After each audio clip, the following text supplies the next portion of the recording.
আল্লাহ বলে ঠিক আছে, তোরে আমি শবে বরাত দিয়েও পারলাম না, শবে কদর, রমজান, তারপরে রমজান রোজার মাস, রহমত, মাগফিরাত, নাজাত, ইফতার, সাহারি, এতেকাফ, কোনো কিছু দিয়া আমি তোর দিল নরম করতে পারি নাই। আমার নবীর চোখের পানি দিয়া তোর দিল নকর, তুই বড় গাদ্দার, ঠিক আছে আশিস বান্দা, তোরে কবরে বুঝাই দেব। কাল্লা সাউফা তা'লামুন, আল্লাহ বলছে আমি বুঝাই দেব। এই জন্য কোরআনুল কারীমে আল্লাহ বলছে বান্দা মনে রাখো, তুমি শুনছো আমি রহমান, বাকি তুমি এটাও শুইনা রাখো আমি কাহ্হার। তুমি এটা শুইনা রাখো আমি রাহিম, তুমি শুনছো আমি গফফার, আমি প্রচণ্ড ক্ষমাশীল। আবার এটাও শুইনা রাখো আমি যুনতিকাম, আমি প্রচণ্ড প্রতিশোধ গ্রহণকারী। তো কোরআন শরীফের মাফ যেমন করি অনেক, শাস্তিও দেই অনেক, শাস্তিও দেই। ফায়াউমা ইদিল্লা ইউআদ্দিবু আদাবাহু আহাদ, আল্লাহ বলেন আমার শাস্তির মতো বেশি শাস্তি তোমাকে আর কেউ দিবে না। ওয়ালা ইউসিকু ওয়াসাকাহু আহাদ, নাফরমান আমি আল্লাহর বাঁধনের চাইতে শক্ত বাঁধা জাহান্নামী তোকে আর কেউ বাঁধবে না। চলেন এই জন্য ভারসাম্য আনেন, একজন একজন করে। যুবক ভাই তোমার উপরে তুমি দয়া করো, তোমার উপরে রহম করো আব্বা, কেউ তোমারে মনে রাখবে না, কারো হাতে সময় নাই। আবারও বলছি নষ্ট হইও না, চরিত্রহীন হইও না, কারো পিছনে নিজের আখিরাত নষ্ট করো না, কারো পিছনে না, বন্ধুর পিছনেও না, কারো যার সাথে গেলে, যার সাথে চললে আল্লাহ ভুলা হয়ে যায়, নামাজ ভুলা হয়, আখিরাত ভুলে যায়, তার সাথে চলো না। বন্ধু হোক, নেতা হোক, কর্মী হোক, আত্মীয় হোক, স্বজন হোক, আপনজন হোক, ওরে ছাড়ো, ওরে ছাড়ো আব্বা, ওরে ছাড়ো। তোমার উপরে তুমি দয়া করো, আল্লাহ প্রত্যেককে কবুল করেন, আল্লাহ প্রত্যেককে আখিরাতের ফিকির দান করেন। মাহে রমজান ইনশাআল্লাহ আমাদের জীবনটা যেন পরিবর্তন হয়, এই আশা নিয়ে রমজানের জন্য আমরা প্রতিদিন দোয়া করব, আল্লাহ রমজান যেন আমি জীবনে পাই। আরেকটা রমজান সামনে চলে আসছে, আমারে আল্লাহ হায়াতটা ভিক্ষা দেন। আল্লাহুম্মা বারিক লানা ফি রজব ওয়া শাবান ওয়া বাল্লিগনা রমাদান। আল্লাহ রমজান পর্যন্ত পৌঁছায়েন, এত কাছে আইনা কবরে নিয়েন না। বলেন আমিন, বলেন আমিন। আমি আহ্বান করলাম। আর শুরুতে আবারও বলছি, শুরুতে বলে আসছি, আমরা হতাশও না, আর আমাদের গুনাহ দায়িত্বও না যে কয়জন বদলাইলো কয়জন বদলাইলো না, এটা আমার দায়িত্ব না। ফয়সালা কার হাতে? আমার সবটুকু বলা দরদ নিয়ে, এটা আমার দায়িত্ব, এটা আমার দায়িত্ব। ফয়সালা কার হাতে? আল্লাহ। হেদায়েত কার হাতে? আল্লাহর হাতে। চূড়ান্ত সিদ্ধান্ত আল্লাহর হাতে। আল্লাহ আপনাদের সবাইকে ঈমান আমলের জীবন দান করেন। একটা জরুরি কথা মনে রাখবেন, আপনারা যারা অভিভাবক, বাবা দাদা অভিভাবক, বিশ্বাস করেন এক সেকেন্ড মৃত্যুর আগ মুহূর্ত পর্যন্ত কোনো মুমিন তার দুই দায়িত্ব একেবারে শেষ নিঃশ্বাস পর্যন্ত সমান। এক, আমার ঈমান আমল, এক এটা। দুই, আল্লাহর বান্দাদের ঈমান আমল, এটা আমার মৃত্যুর দিন পর্যন্ত সমান দায়িত্ব। আমিও সেজদা করব, আমি অন্যকে সেজদার কথা বলবো, আমিও হালাল পথে চলবো, আমি অন্যকে হালাল পথে চলতে বলবো, আমিও গুনাহ ছাড়বো, অন্যকেও গুনাহ ছাড়তে বলবো। সেটা আমার স্ত্রী হোক, ছেলে হোক, মেয়ে হোক, আমার সমাজ হোক, আমার মহল্লা হোক, আমার চলাফেরার বন্ধু হোক, প্রত্যেককে প্রতিদিন একেবারে মৃত্যুর দিন পর্যন্ত নিজে নামাজ পড়া, এটা যেমন আল্লাহর হুকুম, অন্যকে নামাজের কথা বলা খোদার কসম এটাও আল্লাহর হুকুম। বুঝেন নাই কথা? আপনার অপশন নেওয়ার সিস্টেম নাই, মুমিনের কোনো অপশন নাই, মুমিনের অপশন কবরে। আমি প্রায় আমারে কেউ বললে বলি যে হুজুর আপনি খুব ব্যস্ত নাকি, অবসর হবেন কখন? আমি হব কবরে, অবসর হব কবরে, বিশ্রাম মিলবে কবরে, আরাম মিলবে জান্নাতে। আরাম মিলবে কোথায়? মেহনত হবে এখানে, মেহনত দুনিয়ায়, বিশ্রাম কবরে, আরাম জান্নাতে। এই তিন জীবন মোমেনের। মোমেন মেহনত, ইবাদত, আমল, আল্লাহর হুকুমের উপরে চলবে, কষ্ট করবে দুনিয়াতে, কিছুক্ষণের বিশ্রাম করবে কবরে, চিরস্থায়ী আরাম করবে জান্নাতে। আল্লাহ আমাদেরকে তৌফিক দান করে। তাইলে ভাই বাবা, আমার বলার উদ্দেশ্য কথাটা, মহান আল্লাহ পাক রব্বুল আলামিন একটা মূল নীতি মনে রাখবেন, যে আল্লাহ তাআলা বান্দাকে মাফ করতে চায়, আল্লাহ তাআলা বান্দাকে জান্নাত দিতে চায়।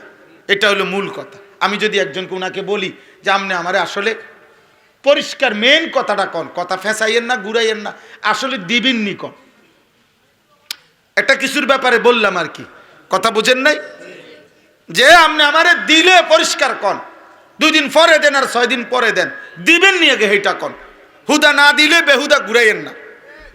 তো আল্লাহ তাআলার কোন বান্দা যদি আল্লাহকে জিজ্ঞেস করে, আল্লাহ আপনি আমারে পরিষ্কার আগে বলেন, আসলে আপনি আমারে মাফ করবেননি, আপনি আমারে জান্নাত দিবেননি, খোদার কসম আল্লাহ তাআলা বলবে, বান্দা বিশ্বাস করো আমি তোমাকে মাফ করতেই চাই, জান্নাত দিতেই চাই, আমি একটা বান্দাকেও জাহান্নাম দিতে চাই না। এটা হলো মূল নীতি। এই জন্য কোরআনুল কারীমে আল্লাহ তাআলা জান্নাত দেওয়ার জন্য, মাফ করার জন্য নবীজির মাধ্যমে, কোরআনের মাধ্যমে কত বাহানা, কত ভাবে আল্লাহ তাআলা ডাকছেন বান্দাকে, বান্দা সবে বরাত দিছি আসো আমার কাছে মাফ করে দেব, সবে কদর দিছি আসো আমার কাছে মাফ করে দেব, রমজান মাসের প্রতি মিনিট মিনিট আমি আল্লাহ কোটি কোটি বান্দাকে জাহান্নাম থেকে মাফ করব, তুমি আসো, তুমি আসো, আমি মাফ করে দেব বেশি। সাবাকাত রাহমাতি আলা গাদাবি। এই বেটা এটা নামাও, নামাও বেটা, ফালতু কোথাকার। এতবার বলার পর তুমি এটা আবার ধরলা কেন আব্বা? আরে বলো, এত বড় সাহস হলো কেন বেটা? আপনি বলেন কি বুঝছেন না সে, বলেন আপনি, এটা কি একবার বললাম? বলেন।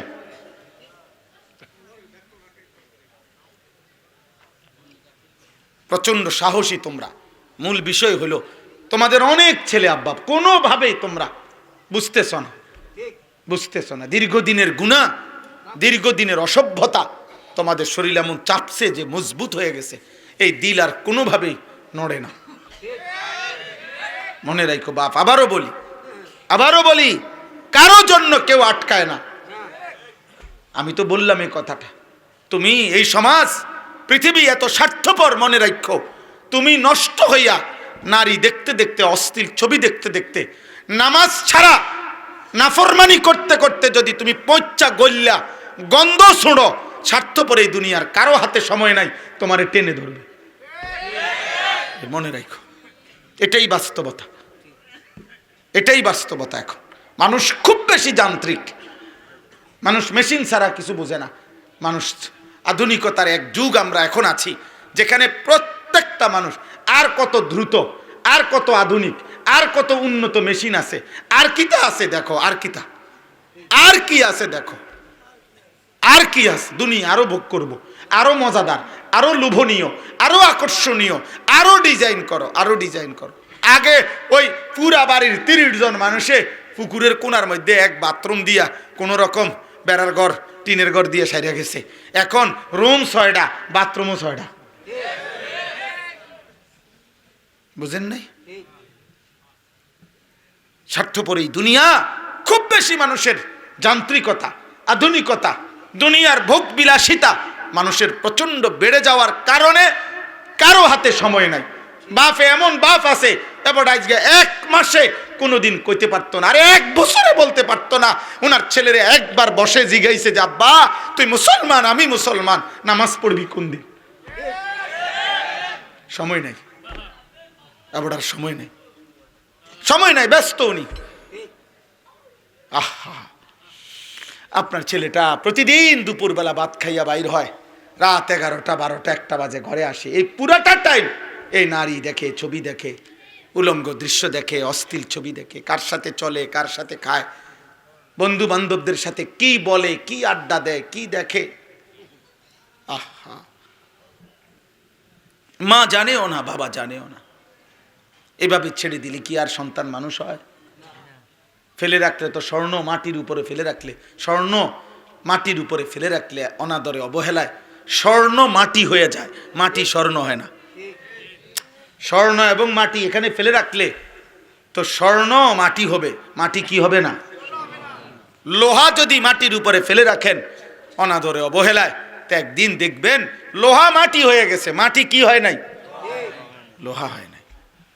দুষ্ট, অসৎ চরিত্রহীন, লম্পট, অসৎ সংঘ চরিত্রহীনদের সঙ্গী হয়ে নামাজ নাই, আল্লাহ নাই, সেজদা নাই, আখেরাত নাই, পরকাল নাই, এমন বন্ধু বান্ধব, এমন মোবাইল, এমন সঙ্গীদের সাথে যারা চলে ফিরে, খোদার কসম একদিন দেখবেন এটা পৌঁছে গন্ধ হইয়া দুর্গন্ধ ছুটছে।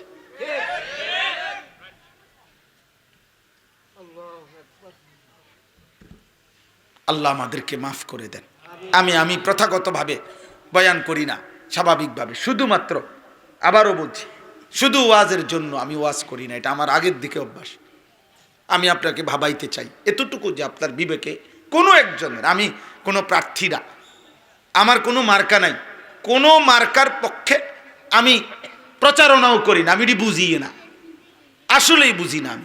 আমি এজন্য বিশ্বাস করি যে আমার ব্যাপক জনসমর্থন দরকার নাই। আমি সমর্থন দিয়ে কিতা করুন? আমি তো ভোটে দাঁড়াইছি না, আবার সামনের লাগে আস্তে আস্তে প্রস্তুতি নিতেছি, এমন মানসিকতা এক জাররাও আমার নাই যে ধীরে ধীরে মাঠ তৈরি করতেছি। না না, মাঠও না, আমার উড়ানোর দরকার নেই। আমি মরে গেলে আমি গেলাম গা, আপনি মরে গেলে আপনি গেলেন, কে রাখে কার খবর? কে রাখে কার খবর? কে কার খবর রাখে? আহা, আপনারা বলেন, আপনারা এখানে যারা বসে আছেন, আপনারা আপনাদের দাদার দাদার নাম বলেন। বুঝেন নাই? জিজ্ঞাসা করেন, আছে? বলেন, কোত্থেকে কইব? তাহলে আমি আমার দাদার দাদা, আমার দাদার দাদা কি 3000 বছর আগের মানুষ? তো আমি তার নাম জানি না কেন? আমার দাদার দাদা যদি এখন আইসা আমগো বাড়ির সামনে দিয়ে আইটা যায়, আমি চিনমুনি হবো রে। তাহলে স্বার্থপর এই দুনিয়া চিনে কই? দুনিয়া কারে মনে রাখছে রে আব্বা? কারে মনে রাখছে? আমি কেন আমার আখেরাত নষ্ট করে দুনিয়া সাজাবো কেন? হ্যাঁ, আমি কেন সুদের টাকা দিয়া, আমি কেন কিস্তির টাকা দিয়া বিল্ডিং করতে হবে আমার ফুতের লাগা? আমি যদ্দূর পারি মাড়ি ফালাইয়া গেলাম, আমার ফুতে আইসা ঘর করবে, আমার এরপরে নাতি আইসা আস্তর করবে, অসুবিধা কি? বুঝেন নাই কথা? আমি কেন আমার আখেরাত বরবাদ করব? মাটির উপরের ঘর তো 3 পুরুষে সাজাইতে পারে।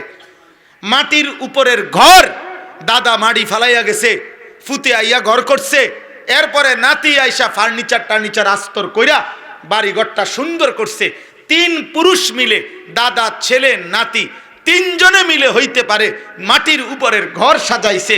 কিন্তু খোদার কসম, আমার আপনার মাটির নিচে তো আরেকটা ঘর আছে, সেই ঘরের নাম কবর। ওইটা আমারটা আমি না সাজাইলে আমার পুতেও পারবে না, আমার নাতিও দিবে না। আমার ঘর মাটির নিচে যেটা, ওইটা তো আমি একা সাজাইতে হবে। আর মাটির উপরে আমার ঘর তো ইচ্ছা করলে বাকিটা আমার ফুতে করবে, বাকিটা আমার নাতি করবে। আমার আব্বা 2015 সালে আগস্ট মাসে আমার আব্বা ইন্তেকাল করছে। আমরা 5 ভাই, আমার আব্বা ইন্তেকালের সময় আমরা 5 ভাইয়ের একজনেরও কোনো ঘর দুয়ার জায়গা জমি কিচ্ছু ছিল না, কিছুই ছিল না। কিন্তু আমরা 5 ভাইকে আব্বা আলেম বানাইছে। 5 ভাই আব্বার জীবদ্দশায় আলেম হয়েছে, আলহামদুলিল্লাহ। ঠিক 2015 সাল থেকে 2024, 9 বছরের ব্যবধানে বরাবর 2024 সালের আগেই আমরা 5 ভাই আলাদা জায়গাও কিনছি, আলাদা বিল্ডিংও কিনছি, সোফাও বানাইছি, ফার্নিচারও বানাইছি। আমগো ঘরেও ফ্রিজ আছে, সোফা আছে, কাঁচের প্লেট আছে, বাথরুমে বালতি আছে, বালতির লগে মগ আছে, বদনাও আছে, লোডাও আছে। এটি কোনো আশ্চর্য কিছু না। সোফা এক সেট বানানোর লাগিয়া আব্বা জীবিত থাকতে হবে, এটা জরুরি না। 6 চেয়ার বানাইতুন লাগিয়া এত মিশা কথা কোন লাগে না। না না, 1 ডজন কাঁচের প্লেট কিনতে এত টিয়া সুদ খাইতে হয় না। না না, টাইলস কদ্দুর লাগাইতে এত কিস্তি নন লাগে না। এত মিথ্যা তো বাটপারি করে আপনি কি করলেন? কিতা বানাইলেন আপনি? সোফা এক সেট, 6 চেয়ার আর 1 ডাইনিং টেবিল, আদ্য জায়গায় না আরেকটা থুইবেন কো? হ্যাঁ, এতটুকুই দুনিয়া। এতটুকুর জন্য অনন্তকালের আখেরাত ত্যাগ করলেন। কবরের এই লম্বা জীবন শেষ করে দিলেন। আস্তাগফিরুল্লাহ, আস্তাগফিরুল্লাহ। ইয়ালামুনা যাহিরাম মিনাল হায়াতিদ দুনিয়া ওয়াহুম আনিল আখিরাতি হুম গাফিলুন। আল্লাহ বলে, বান্দা দুনিয়ার জীবন খুব তো বুঝলা, ছোট বড় সকলেই তো দুনিয়ার জীবন বুঝলা, কিন্তু আখিরাতের ব্যাপারে গাফেল হয়ে রইলা। আখিরাত কেন বুঝলা না? ইকতারাবা লিন্নাসি হিসাবুহুম ওয়া হুম ফি গাফলাতিন মুরিদুন। আল্লাহ বলে, বান্দা হিসাবের সময় তো কাছে চলে আসছে, আজও তো তুমি আমি আল্লাহর আদেশ পালন থেকে গাফিল হয়ে আছো, গাফিল হয়ে আছো। আহাসিবান নাসু আন ইউতরাকু আন ইয়াকুলু আমান্না ওয়া হুম লা ইফতানুন। আল্লাহ বলে, বান্দা তুমি কি ভেবেছো শুধু তুমি বলবা মুখে শুধু মুসলমান, আর আমি আল্লাহ কোনো পরীক্ষা না নিয়ে তোমারে এমনি এমনি ছেড়ে দেব, জান্নাত দিয়ে দেব? আমার জান্নাত এতটা মামুলি, এতটা কম দামি? তুমি জান্নাত এত কম দাম ভাবলা কেন? তুমি কি ভেবেছো এমনি এমনি জান্নাতে চলে যাবা? আয়াহসাবু আল্লান ইয়াকদিরা আলাইহি আহাদ। আল্লাহ বলে, না ফরমান বান্দাকে জিজ্ঞেস করো, তার উপরে কারো কি কোনো ক্ষমতা নাই? হে না ফরমান, হে মিথ্যাবাদী, বেনামাজি, হে আল্লাহর অবাধ্য দুশ্মন, আল্লাহ যেন ডাক দিয়ে বলে, বান্দা তুমি কি এই ভেবেছ যে আমি আল্লাহ তোমার উপরে শক্তি নাই? কথা বলে না, শক্তি নাই, আল্লাহ পারবে না তো? বলেন মালিক কোরআনুল কারীমের মধ্যে আছে, প্রত্যেক জাহান্নামী পাপী হাসরের দিন জাহান্নামের দৃশ্য দেখে, আযাবের দৃশ্য দেখে আল্লাহকে বলবে, আল্লাহ রব্বানা আবসারনা ওয়া সামি'না ফারজি'না না'মাল সালিহান ইন্না মুকিনুন। আল্লাহ আজ হাসরের ময়দানে আইসা আমি জাহান্নাম দেখে আমি সম্পূর্ণ নিজ চোখে দেখলাম, শুনলাম, বিশ্বাস করলাম আখিরাত সত্য। অতএব এখন আমারে হাসরের ময়দান থেকে দুনিয়ার জীবনে একটু পাঠান, আমি নেক আমল করব। কসম খোদার, আল্লাহ কোরআনে বলে, আল্লাহ সেদিন বলবে, হে বেঈমান, হে নাফরমান, ওয়ালাউ শি'না লাআতাইনা কুল্লা নাফসিন হুদাহা। আরে নাফরমান, আমি তো চাইলে দুনিয়ার হায়াত থাকতেই আমি জাহান্নাম 1 সেকেন্ড, কবরের আযাবের 1 সেকেন্ড দেখাইয়া তখনও তো ইচ্ছা করলে তোরে দিয়ে আমি সেজদা দেওয়াইতে পারতাম, কিন্তু আমি তো চেয়েছিলাম না দেখে সেজদা দিবি কিনা, বিনিময়ে জান্নাত দেব। তুমি তো আমারে প্রত্যাখ্যান করলা। আজ আমি আল্লাহ তোমাকে ভুলে গেলাম, তোমার অন্য কোনো আব্বা থাকলে তুমি ডাক দাও, যাও। কোরআন বুঝছে, আল্লাহ বুঝছে, ইন্না নাসিনাকুম, বেঈমান আজ তোকে আমি ভুলে গেলাম, যা পুরা হাসরের ময়দান তালাশ কর, তোর কোনো বাপ আছে কিনা তোরে আজ রক্ষা করবে, যা। কোরআন হাদিসে আল্লাহ নবী বলছে, আল্লাহ পাক বলবে, বান্দা যাও পুরা হাসরের ময়দান তালাশ করো, আমাকে বাদ দিয়ে তোমারে বাঁচাবে এমন কে আছে, নিয়ে আসো।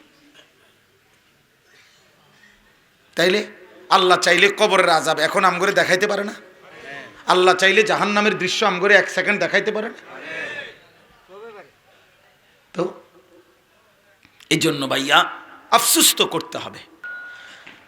মক্কার কাফেররা বলতো, ফাকাল আল কাফিরুনা হাদা শাইউন আজীব। মুহাম্মদ, এটা বড় আশ্চর্য কথা। কোনটা? যে আইদা মিতনা ওয়া কুন্না তুরাবা, আরে আমরা তো মরেই যাব, আমরা তো মাটি হয়ে যাব, তো পুনরায় আবার আমাদেরকে ফেরত আনা হবে। যালিকা রাজউম বাঈদ, এটা অনেক দূরবর্তী অবাস্তব কথা, সামান্য অবাস্তব না, ভীষণ অবাস্তব, অনেক বেশি অবাস্তব, অনেক বেশি অযৌক্তিক, সামান্য অযৌক্তিক না।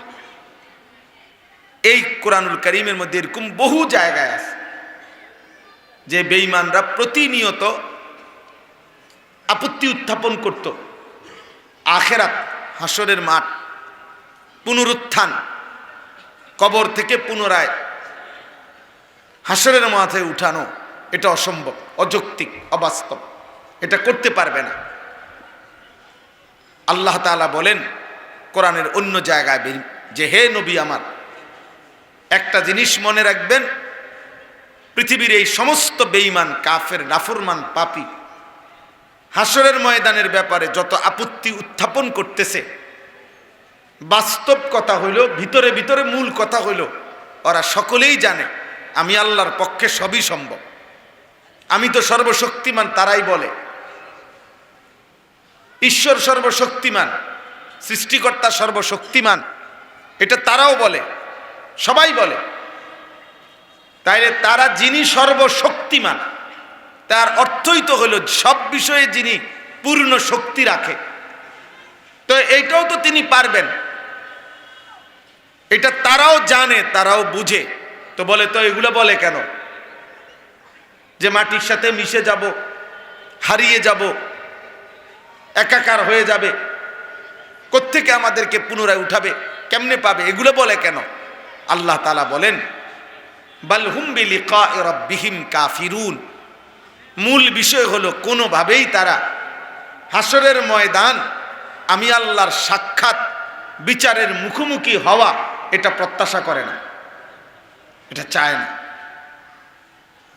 এটা যদি মেনে নেয়, এটা যদি স্বীকার করে, এটা যদি গ্রহণ করে, তাইলে তাদের এই অসভ্য জিন্দিগি, নাফরমানের জিন্দিগি, পাপের জিন্দিগি কেমনে পালন করবে?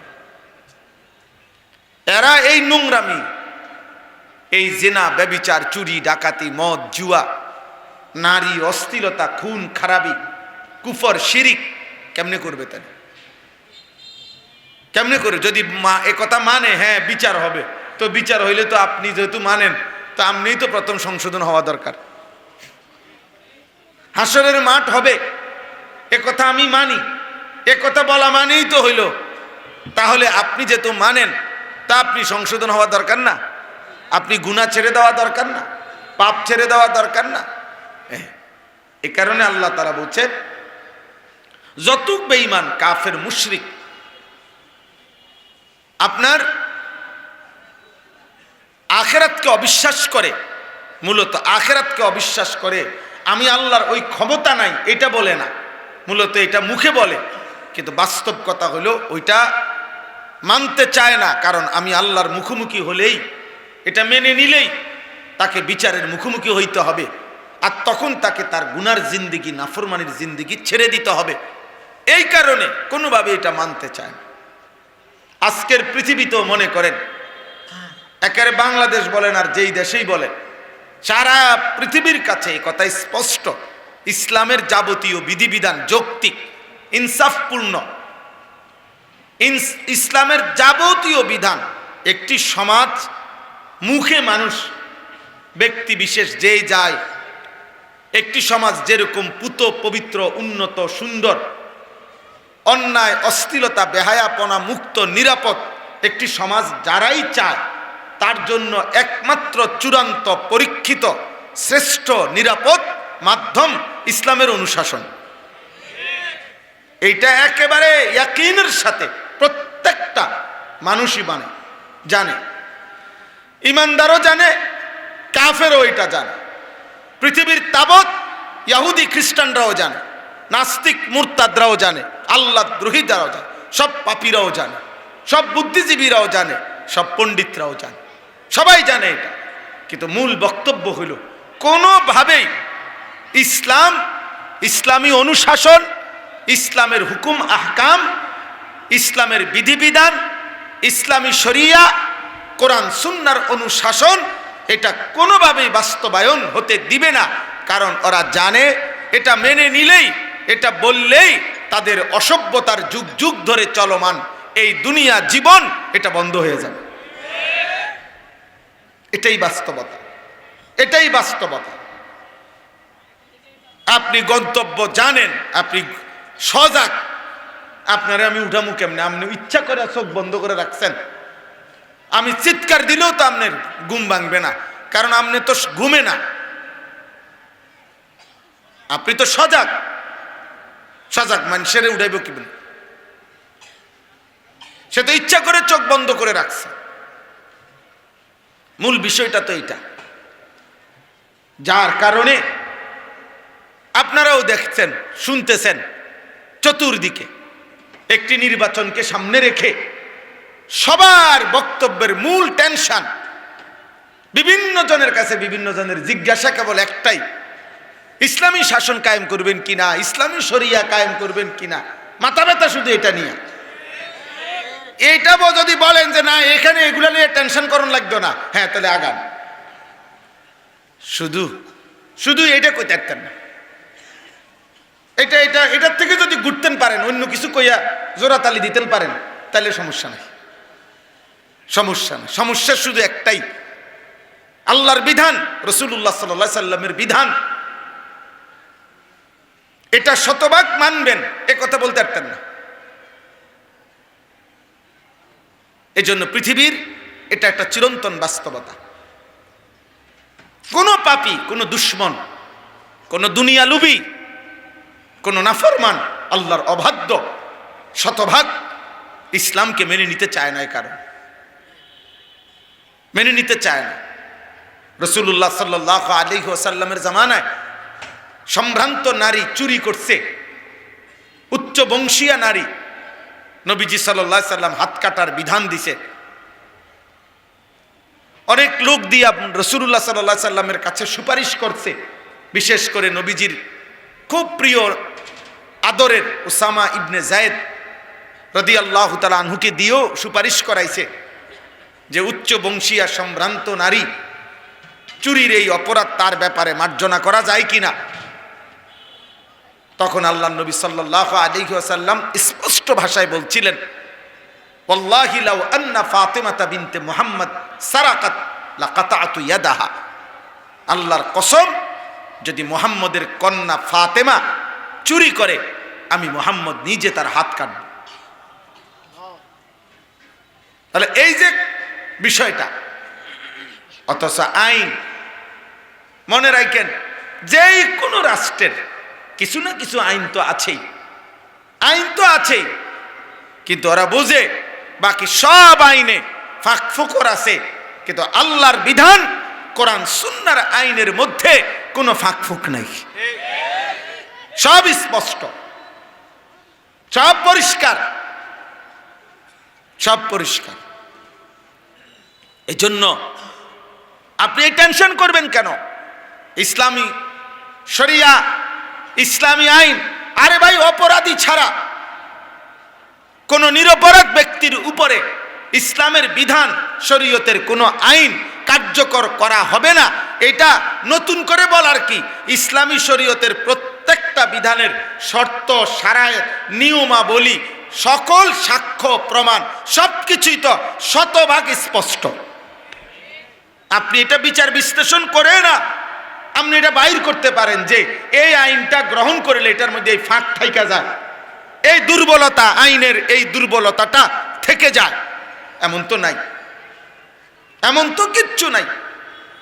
রাসূলুল্লাহ সাল্লাল্লাহু আলাইহি ওয়াসাল্লাম বলেছেন, সকালের যেই সূর্যটা আকাশে পূর্ণ উঠে আলো ছড়ায়, এমন একটি আলোকিত সূর্যের, প্রখর আলোকিত দিন, যেই আলোকিত সূর্যের সামনে কোনো বৃষ্টি নাই, মেঘ নাই, কোনো দাগ নাই, কোনো আড়াল নাই, কোনো কুয়াশা নাই, কোনো কালো চিহ্ন নাই, একদম ফকফকা ধবধবে আলোকিত দিন।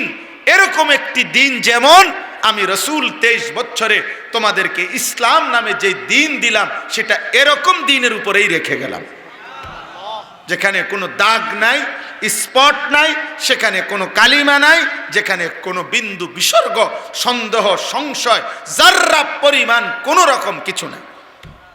লাইলুহা কানাহারিহা, রাত দিন বরাবর, সকাল সন্ধ্যা বরাবর, ঘর বাহির বরাবর, দেশ রাষ্ট্র বরাবর আল্লাহর বিধান, রাসূলুল্লাহ সাল্লাল্লাহু আলাইহি সাল্লামের বিধান, শরীয়তের অনুশাসন, ইসলামের দিক নির্দেশনা সবখানে সমান।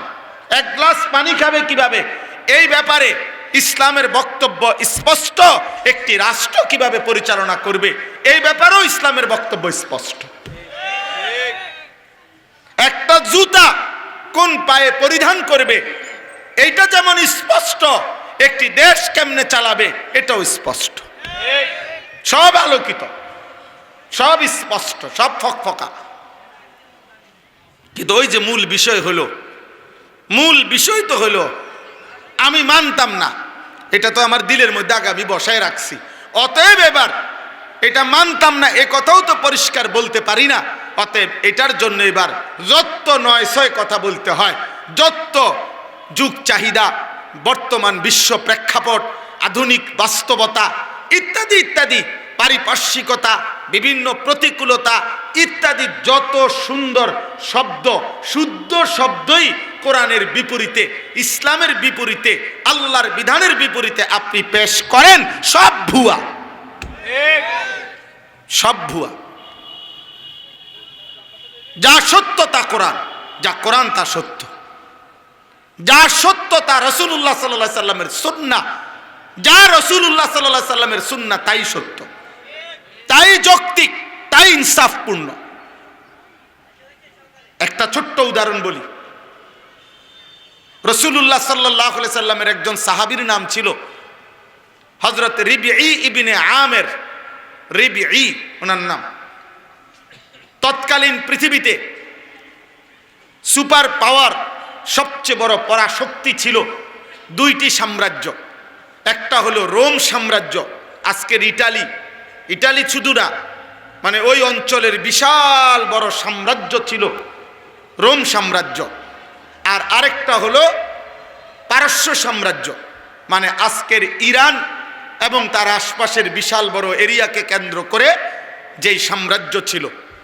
এই পারস্য সাম্রাজ্য এত বড় সাম্রাজ্য ছিল, যেই সাম্রাজ্যের নিয়মতান্ত্রিক, পারস্য সাম্রাজ্যের নিয়মতান্ত্রিক সেনাবাহিনীর সৈন্য, তাদের তৎকালীন সময়ে নিয়মতান্ত্রিক সৈন্য ছিল 10 লাখ, 10 লক্ষ। এই দেখেন ভাই, এদিকে একটু দেখেন, মানে মোবাইলের সবচেয়ে বড় অভিশাপ হইল যে হাতে মোবাইল ধরে যে ভিডিও করে, এই বদনসিব একটা শব্দ কিছু বুঝেন, মনে রাখবেন, এটা একটা পরীক্ষিত কথা, মনে রাখবেন। এরপরে আপনি তারে যদি জিজ্ঞাসা করেন যে ভাই কি কইছে তুমি কও, হে এক লাইন কইতে পারতো না। আমি বলি, আমি এখানে লিখা দিলাম, দরকার হলে সিল দিয়া দিন, আমার সিল আছে নামের, ও কিছু বুঝবে না। এ মোবাইল এটা লইয়ে খটর খটর করবে, এই মোবাইল খটর খটর করতে অনেকের জীবনটা শেষ।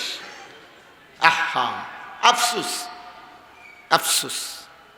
একজন মানুষের কথা সামনাসামনি শুনবার সুযোগ হয়েছে, এখনো কি আমার মোবাইল টিফোনের টাইম?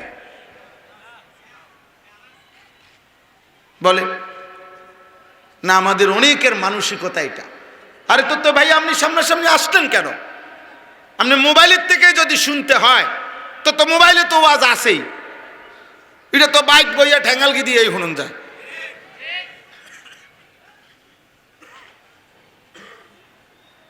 আশ্চর্য বুঝ আমাদের, এই দুঃখের কথাটা আমি অনেককেই বুঝাইতারি না, কোনোভাবেই বুঝতে চায়, যেমনি হোক, যত কৌশল করে হোক একটা ছবি উড়াইব। জীবনের সফলতা এটা, হুজুরের সাথে একটা ছবি উড়াইছে, মাটির তলে দিয়া হোক, চাঁদের দেশে গিয়া হোক, যেমনি হোক একটা ছবি উঠাইতে আসছে।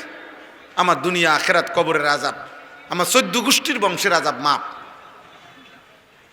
যেখানে ফিরতে হইবে এনে তো ছবি দেখাইবে, যে আশরাফি হুজুরের লগে ছবি, ফেরেশতা কবি ইন্না লিল্লাহ, তাই তো আপনার ফেটন যেত না, আপনার ছবি যেহেতু আশরাফি হুজুরের লগে, আপনার কেমনে ফিটব? আস্তাগফিরুল্লাহ। আল্লাহ আমাদেরকে বুঝ দান করে। তো প্রিয় ভাই বাবা, আমার বক্তব্য আমি লম্বা করছি না, মূল বুঝাইতে চাচ্ছি প্রথম যে সর্বকালে সর্বযুগে, আমি শুধু এই এখনকার কোনো প্রেক্ষাপট নিয়ে বলতেছি না, শুধু এটাকেই জন্য না, কোনো কাউন্টার দিতে ওরা কাউরে। আমি রাজনীতির মানুষ না, আমার কোনো মার্কা নাই, মনোমার্কার প্রচারণাও করি না, কিন্তু আমি বলার উদ্দেশ্য এই কথাটা বুঝানো যে একজন মুমিন, তো ওই সাহাবী রিবঈ ইবনে আমের 10 লক্ষ কাফেরের সৈন্যের মোকাবেলায় ওনারা যখন মুসলিম বাহিনী মাত্র 30,000 যুদ্ধ করতে গেছিলেন হযরত ওমর রাদিয়াল্লাহু তাআলা আনহুর জামানায়, তখন পারস্যের সেনাপতি রুস্তম, এই পৃথিবীর ইতিহাসের একজন ঐতিহাসিক বড় সেনাপতির নাম মহাবীর রুস্তম কয়।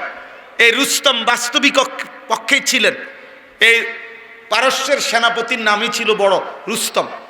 সে জিজ্ঞাসা করছিল তখন যে মুসলমানদের পক্ষ হয়ে জিজ্ঞাসা তাদের পক্ষে, যে তোমরা বলো আমাদের এই বিশাল বড় পারস্য সাম্রাজ্যের মোকাবেলায় তোমরা একটি অখ্যাত এলাকা, কোথাকার আরবের একটি উপদ্বীপ মক্কা ভূমি অথবা ইয়াসরিব ভূমি, তোমরা সেখান থেকে একটি নিয়মতান্ত্রিক কোনো সাম্রাজ্যও না, একটা বিশাল বড় কোনো হুকুমত না, তোমরা আমাদের বিরুদ্ধে যুদ্ধ করতে যে আসলা, কেন আসছো? আসলে আমগো না আইসু কি লাগা কও।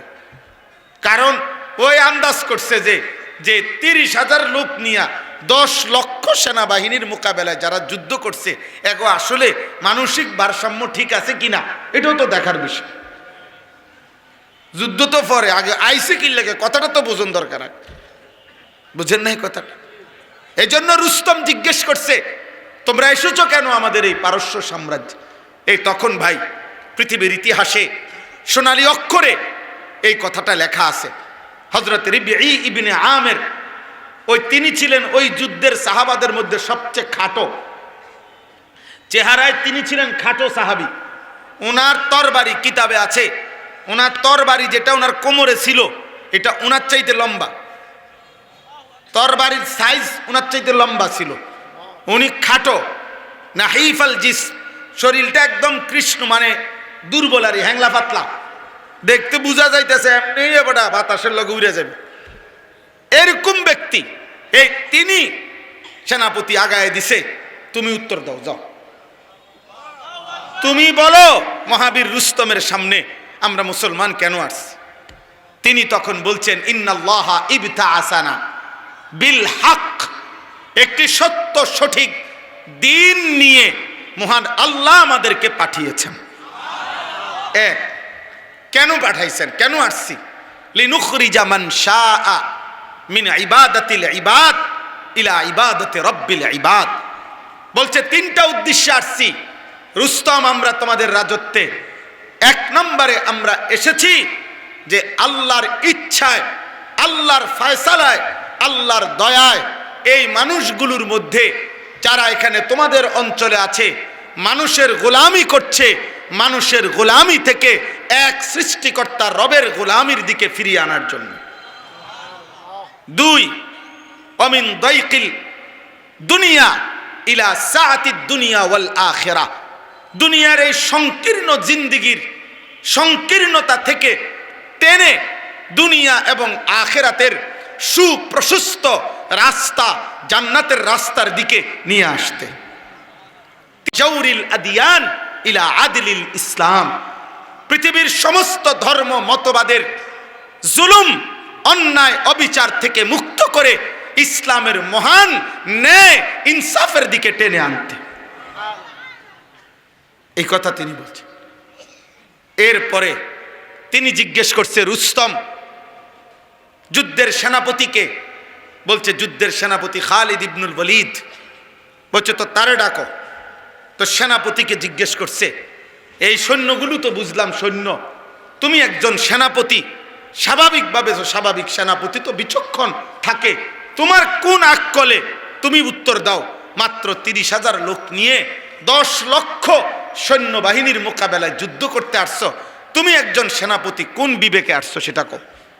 এবার খালিদ ইবনুল ওয়ালিদ এই রুস্তমের কাছে জবাব দিছে, রুস্তম আমিও জানি আমার সৈন্য সংখ্যা কম, আমি এটাও জানি তোমার সৈন্য সংখ্যা 10 লাখ, তোমার সাথে আমার সংখ্যার কোনো তুলনা হয় না, বাকি এতটুকু শুধু পার্থক্য, আমি যে 30,000 সৈন্য নিয়ে এসেছি তোমার 10 লক্ষ সৈন্যের মোকাবেলায়, 10 লাখ সৈনিকের মোকাবেলায় পার্থক্য শুধু এটাই যে আমার 30,000 সৈন্য তোমার 10 লাখ সৈন্যের প্রত্যেকেই যুদ্ধের ময়দানেও নিজের জান বাঁচাইতে যে পরিমাণ আগ্রহী, খোদার কসম আমার 30,000 সৈন্যের প্রত্যেকেই জান বিলায়া দিতে তার চাইতে কোটি গুণ বেশি আগ্রহী।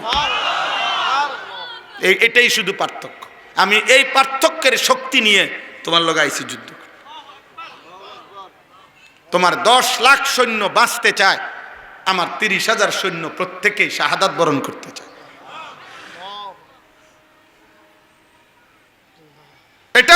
পার্থক্য। আর তুমি এটা জানো, তুমিও একজন সেনাপতি। জীবনের চাইতে যাদের কাছে মৃত্যু বেশি প্রিয়, তাদেরকে কেউ হারাইতে পারে না, তাদেরকে কেউ হারাইতে পারে। যাই হোক, কথা লম্বা করে ফেললাম। মূল বক্তব্য হলো এই কথা বুঝানো, সর্বকালে সর্বযুগে বেঈমান, কাফের, নাস্তিক, মুরতাদ, অবিশ্বাসী, নাফরমান, পাপী, মনে রাখবেন কোন যুগে কোন কালে আল্লাহর বিধান, আখিরাত, পরকাল, আল্লাহর সামনে হিসাব এবং কোরআন সুন্নাহর আলোকে জীবন, এটা মেনে নিতে চায় না, এটা মেনে নিতে চায় না। বাকি রাসূলুল্লাহ সাল্লাল্লাহু আলাইহি সাল্লাম এটাই বলে গেছেন, হে আমার উম্মত, আল্লাহর বিধান যদি, আল্লাহর দ্বীন যদি, কোরআন এবং সুন্নাহর যদি একটা একটা আহকাম এই পৃথিবীর কেউ যদি না মানে, একজনও যদি না মানে, তারপরেও আল্লাহই সত্য, আল্লাহর দ্বীনই সত্য, কালেমাই সত্য, কোরআনই সত্য। আল্লাহ আমাদেরকে বুঝ দান করেন। অতএব আমার ভাই, আমার বন্ধু, নির্বাচনের আগে হোক, নির্বাচনের পরে হোক, নির্বাচনের মাঝে হোক, জীবন চলার পথে আমি মুসলমান, আমি মুমিন, আমার প্রতিদিন একই কথা। 11 তারিখও একই কথা, 12 তারিখও একই কথা, 13 তারিখও একই কথা। আমি আমার জীবন, আমরা আমাদের জীবন আল্লাহ, আল্লাহর রাসূলের বিধানের উপরেই রাখতে চেষ্টা করব মৃত্যু পর্যন্ত। এটাই আমাদের চূড়ান্ত ফয়সালা। বলেন ইনশাআল্লাহ। আমরা আল্লাহর কাছে আমাদের নিজের জীবন তুলে দেব। আমাদের ভাগ্যের পরিবর্তন, আমাদের অবস্থার পরিবর্তন, আমাদের সুখ, আমাদের শান্তি, আমাদের সমৃদ্ধি, আমাদের নিরাপত্তা, আমাদের বেঁচে থাকার অধিকার, আমাদের জীবনের সমস্ত কিছুর সুস্থতা, স্বাভাবিকতা, সব কিছু খোদার কসম কোন নেতার হাতে না, শুধু আল্লাহর হাতে, আল্লাহর হাতে, আল্লাহর হাতে, আল্লাহর হাতে। বেঁচে থাকার অধিকারও আল্লাহর হাতে, নিরাপত্তার অধিকারও আল্লাহর হাতে, শুধুই আল্লাহর হাতে। তিনি দিলে বাধা দিবার কেউ নাই, তিনি না দিলে দেওয়ার কেউ নাই। আল্লাহুম্মা লা মানিআ লিমা আ'তাইতা ওয়ালা মু'তিয়া লিমা মানা'তা। এজন্য দোস্ত আমার, কোনোভাবে এক জাররা পৃথিবীতে 12 তারিখের পরেও পৃথিবী থাকবে, চাঁদ উঠবে, সূর্য উঠবে, সব চলবে পৃথিবীতে, কিন্তু কোনোভাবে একজন মুমিন জাররা পরিমাণও ঈমান ক্ষতিগ্রস্ত হয়, আখিরাত ক্ষতিগ্রস্ত হয়, এমন বিশ্বাস, এমন চিন্তা, এমন চেতনা মুসলিম পরিচয়ধারী কোনো ব্যক্তি লালন করা যাবে না। বলেন ইনশাআল্লাহ। এখন আসেন এই আয়াতের কথা। এই আয়াতের বক্তব্যের মধ্যে হইল আল্লাহ তাআলা এখানে একটা প্রথম উদাহরণ দিয়ে বলছেন যে কাফের, বেঈমান, নাফরমান তারা বলে হাসরের মাঠ আল্লাহ কেমনে করবে, এত মানুষ, এত বিস্তীর্ণ বিচারের ময়দান কিভাবে হবে, কিভাবে সম্ভব? তো আল্লাহ তাআলা প্রথম একদম সামান্য কথা দিয়া আল্লাহ প্রথম উদাহরণ দিয়ে বলছে, দেখো বান্দা, কার ব্যাপারে জিজ্ঞাসা করছো? আমি আল্লাহ, আমি এই কায়নাতের সৃষ্টিকর্তা, আমি পারবো কিনা হাসরের মাঠ কায়েম করতে, বিচারের ময়দান কায়েম করতে? তুমি আমার ব্যাপারে সন্দেহ করছো, তুমি আমার ব্যাপারে জিজ্ঞাসা করছো, তুমি কারে জিগাইতেছো যে পারবেন কিনা? ব্যাপারটা বলছো কাকে? তোমার একটুর আন্দাজও নাই। কোরআনুল কারীমের মধ্যে আছে, ওমা কাদারুল্লাহ হাক্কা কাদরি। হায় বান্দা, তোমরা তো আল্লাহকে আন্দাজই করতে পারো না। তোমাদের মালিক কত বড় তোমরা তো এটা বুঝতেই পারো না, বুঝতেই পারো না। আন্দাজি কর, অহুয়া আলা কুল্লি শাইইন কাদির মানে কি তুমি তো বুঝোই নাই, তুমি তো আন্দাজি করতে পারো নাই আল্লাহ কত বড়, আর আল্লাহর শক্তি কত বড়, আল্লাহর সৃষ্টি কত বড়, আল্লাহ তাআলার ক্ষমতা কত বড়, আন্দাজি তো করতে পারো নাই। এই জন্য আল্লাহ পাক রব্বুল আলামিন এখানে বলতেছেন যে শোনো বান্দা, ওই হাসরের ময়দানটা কায়েম করা, এটা করতে আমার 6 দিন 9 দিন, 6 মাস 9 মাস, 6 বছর 9 বছর লাগবে এমন না, বিরাট কোনো প্রস্তুতি লাগবে এমন না, অনেক ফাইলিং করতে হবে, অনেক ফিলার উড়াইতে হবে, অনেক বড় সামিয়ানা টাঙ্গাইতে হবে, এমন কিচ্ছু না।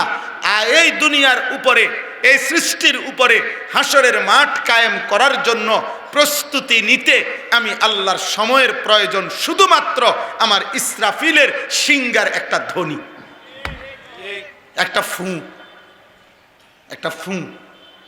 এই কথাটাই প্রথম বলছে, ফাইন্নামা হিয়া জাজরাতুন ওয়াহিদা। আল্লাহ তাআলা বলেন আখিরাত কি? তো আল্লাহ তাআলা বলেন ফাইন্নামা হিয়া জাজরাতুন ওয়াহিদা, সব কিছু কবরের নিচেই থাকবে, মাটির নিচেই থাকবে। ইসরাফিল প্রথম ফু দিলে সব কিছু ভেঙে পড়বে, আর আল্লাহর সমস্ত সৃষ্টি মাটির নিচে চলে যাবে। মানুষ, গরু, জিন, সমস্ত জীব জন্তু, কীট পতঙ্গ, আসবাবপত্র, এক কথায় মাটির উপরে এখন যা আছে প্রথম ফু দিলে সব নিচে চলে যাবে। সব কিছু কাঁপতে কাঁপতে গোটা আসমান ও জমিন ধ্বংস হয়ে নিচে চলে যাবে। অতঃপর আল্লাহ বলেন আমি আল্লাহ যখনই হাসরের ময়দান কায়েম করতে চাইব, ইসরাফিল আরেকটা বিকট ফু দিবে, সিংহার একটা বিকট আওয়াজ বের হবে। এক আওয়াজেই তৎক্ষণাৎ মাটির নিচের সমস্ত মানুষ দাঁড়িয়ে একে অপরের দিকে তাকাইতে থাকবে, একজন আরেকজনকে তৎক্ষণাৎ চিনে ফেলবে। ফাইদা হুম ইয়ানজুরুন, শুধু ফু দিবে আর মাটির নিচের সব মানুষ দাঁড়িয়ে যাবে আর একজন আরেকজনের দিকে দেখতে থাকবে, দেখতে থাকবে। এখানে দুই কথা। এক কথা হইল এই জমিনই হাসরের মাঠ, আমাদের এই জমিনটাই হাসরের ময়দান। হাসরের ময়দান শুধু আল্লাহ তাআলা হাসরের ময়দানের জন্য ওয়াইদাল আরদু মুদ্দাত, প্রয়োজন পরিমাণ জমিন লম্বা করবেন, প্রশস্ত করবেন, যেটুকু মালিকের দরকার। এই জন্য এটাই হাসরের ময়দান। এই গোটা পৃথিবীর এই জমিন এটাই হাসরের মাঠ। এটাকে শুধু আল্লাহ তাআলা লম্বা করবেন, এটাকে আল্লাহ তাআলা বিস্তার করবেন। এটা কোরআনুল কারীমের আয়াত, ওয়াইদাল আরদু মুদ্দাত, জমিনকে লম্বা করা হবে হাসরের মাঠের জন্য। এক কথা। দুই নম্বর কথা হলো আমাদের প্রত্যেকেই এটা মনে রাখতে হবে, আমরা হাসরের মাঠে আমাদের প্রত্যেকের পরিচিত ব্যক্তিদের সাথেই আমরা দাঁড়াবো। এটা খুব মনে রাখতে হবে। যার যার চলাফেরা, উঠা বসা যাদের সাথে ছিল, আপনি যেই মহল্লায় চলতেন ফিরতেন, আপনি যেই মানুষদের সাথে উঠা বসা করতেন, খোদার কসম আপনি হাসরের ময়দানও এদের সাথেই দাঁড়াবেন। আমনেরে আমারে চীনের মানুষের লগে দাঁড় করাইতো না, আপনারে আমারে জাপানের মানুষের লগে দাঁড় করাইতো না। ফাইদা হুম ইয়ানজুরুন, একে অপরকে দেখতে থাকবে, চিনতে থাকবে, দেখবে, আরে তুমি, আরে আপনি। এইভাবে কোরআন শরীফে আছে হাসরের ময়দানে বান্দার আমলনামা যখন ডান হাতে দেওয়া হবে, সাথে সাথে সে একটা চিৎকার দিয়া এই উপস্থিত তার পরিচিত সব লোকদেরকে দেখায় বলবে, হা উমুকরাউ কিতাবিয়া, দেখো আমার আমলনামা পড়ো, দেখো আমার নাম জান্নাতীদের কাতারে উঠছে। দেখো দেখো, ইকরাউ কিতাবিয়া। আপনজন, ওই ছেলে, এই চালাকি করো না আব্বা, ভাইয়া চালাকি করো না, দোস্ত দুষ্টামি করো না, তুমি মোবাইল ঘুরাইতেছো কেন, কেন ভিডিও করছো?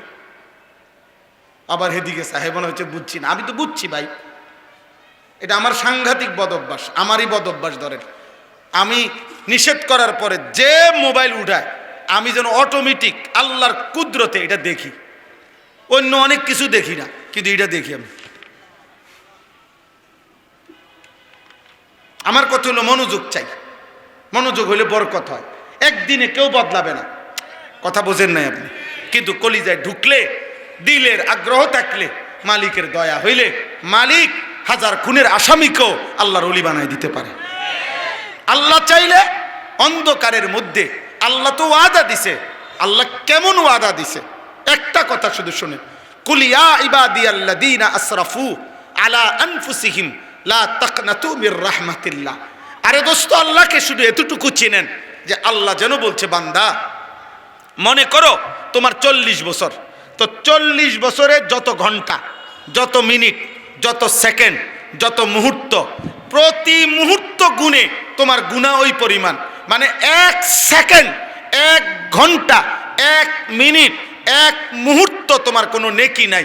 একবারও আল্লাহ এটাও বলো নাই, একটা সেজদা দেও নাই।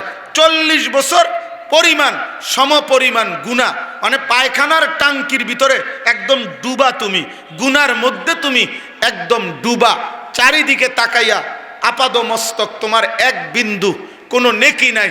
সেই গুনাহগার পাপী বান্দাও যদি কোনোদিন, যার 1 সেকেন্ডের নেকি নাই, তুমিও যদি কোনোদিন গুনাহ ছেড়ে দিয়ে আর করবা না, ওয়াদা দিয়ে বান্দা কলিজার গভীর থেকে একবার যদি আমারে বলো আল্লাহ আমারে মাফ করে দেন, আমি ভুল করছি, আল্লাহ বলে খোদার কসম বান্দা আমি পুরা 40 বছর একসাথে মাফ করে দেব।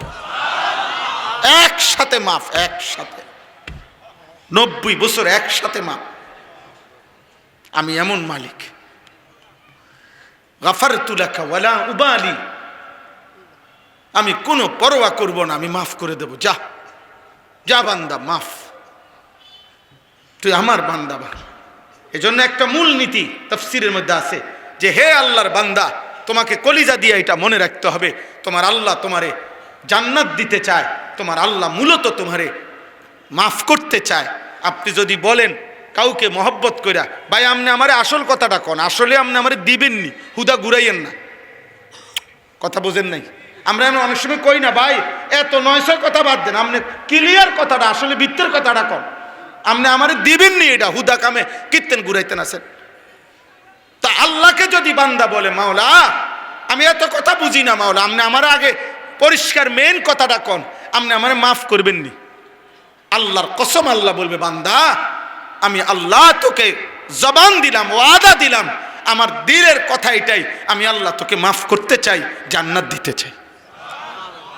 আমার একটা বান্দাকে আমি আল্লাহ জাহান্নাম দিতে চাই। এই হলো মালিকের মুখ। এই জন্য আল্লাহ পাক, এগুলো তো অনেক সময়ের ব্যাপার, কিন্তু মক্কার বহু কাফের কালেমা পড়ার আগে রাসূলুল্লাহ সাল্লাল্লাহু আলাইহি ওয়াসাল্লামের জামানায় এমন বহু কাফের ছিল যে যেমনে দাবি করছে আল্লাহরে জিগান হে নবী এমনি এমনি মাফ করবনি, আল্লাহ বলছে বন্ধু কোন হয় এমনি এমনি মাফ।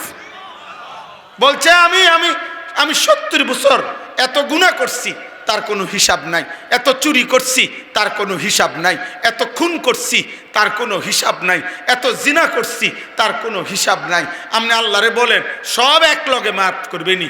বলছে আল্লাহকে, আল্লাহ পাক বলছে হ্যাঁ বন্ধু বলেন আমি সব একসাথে মাফ করে দেব, তবুও আমার কাছে আয় বান্দা, আমি তোকে জান্নাত দিতে চাই, আমি তোকে মাফ করতে চাই বান্দা।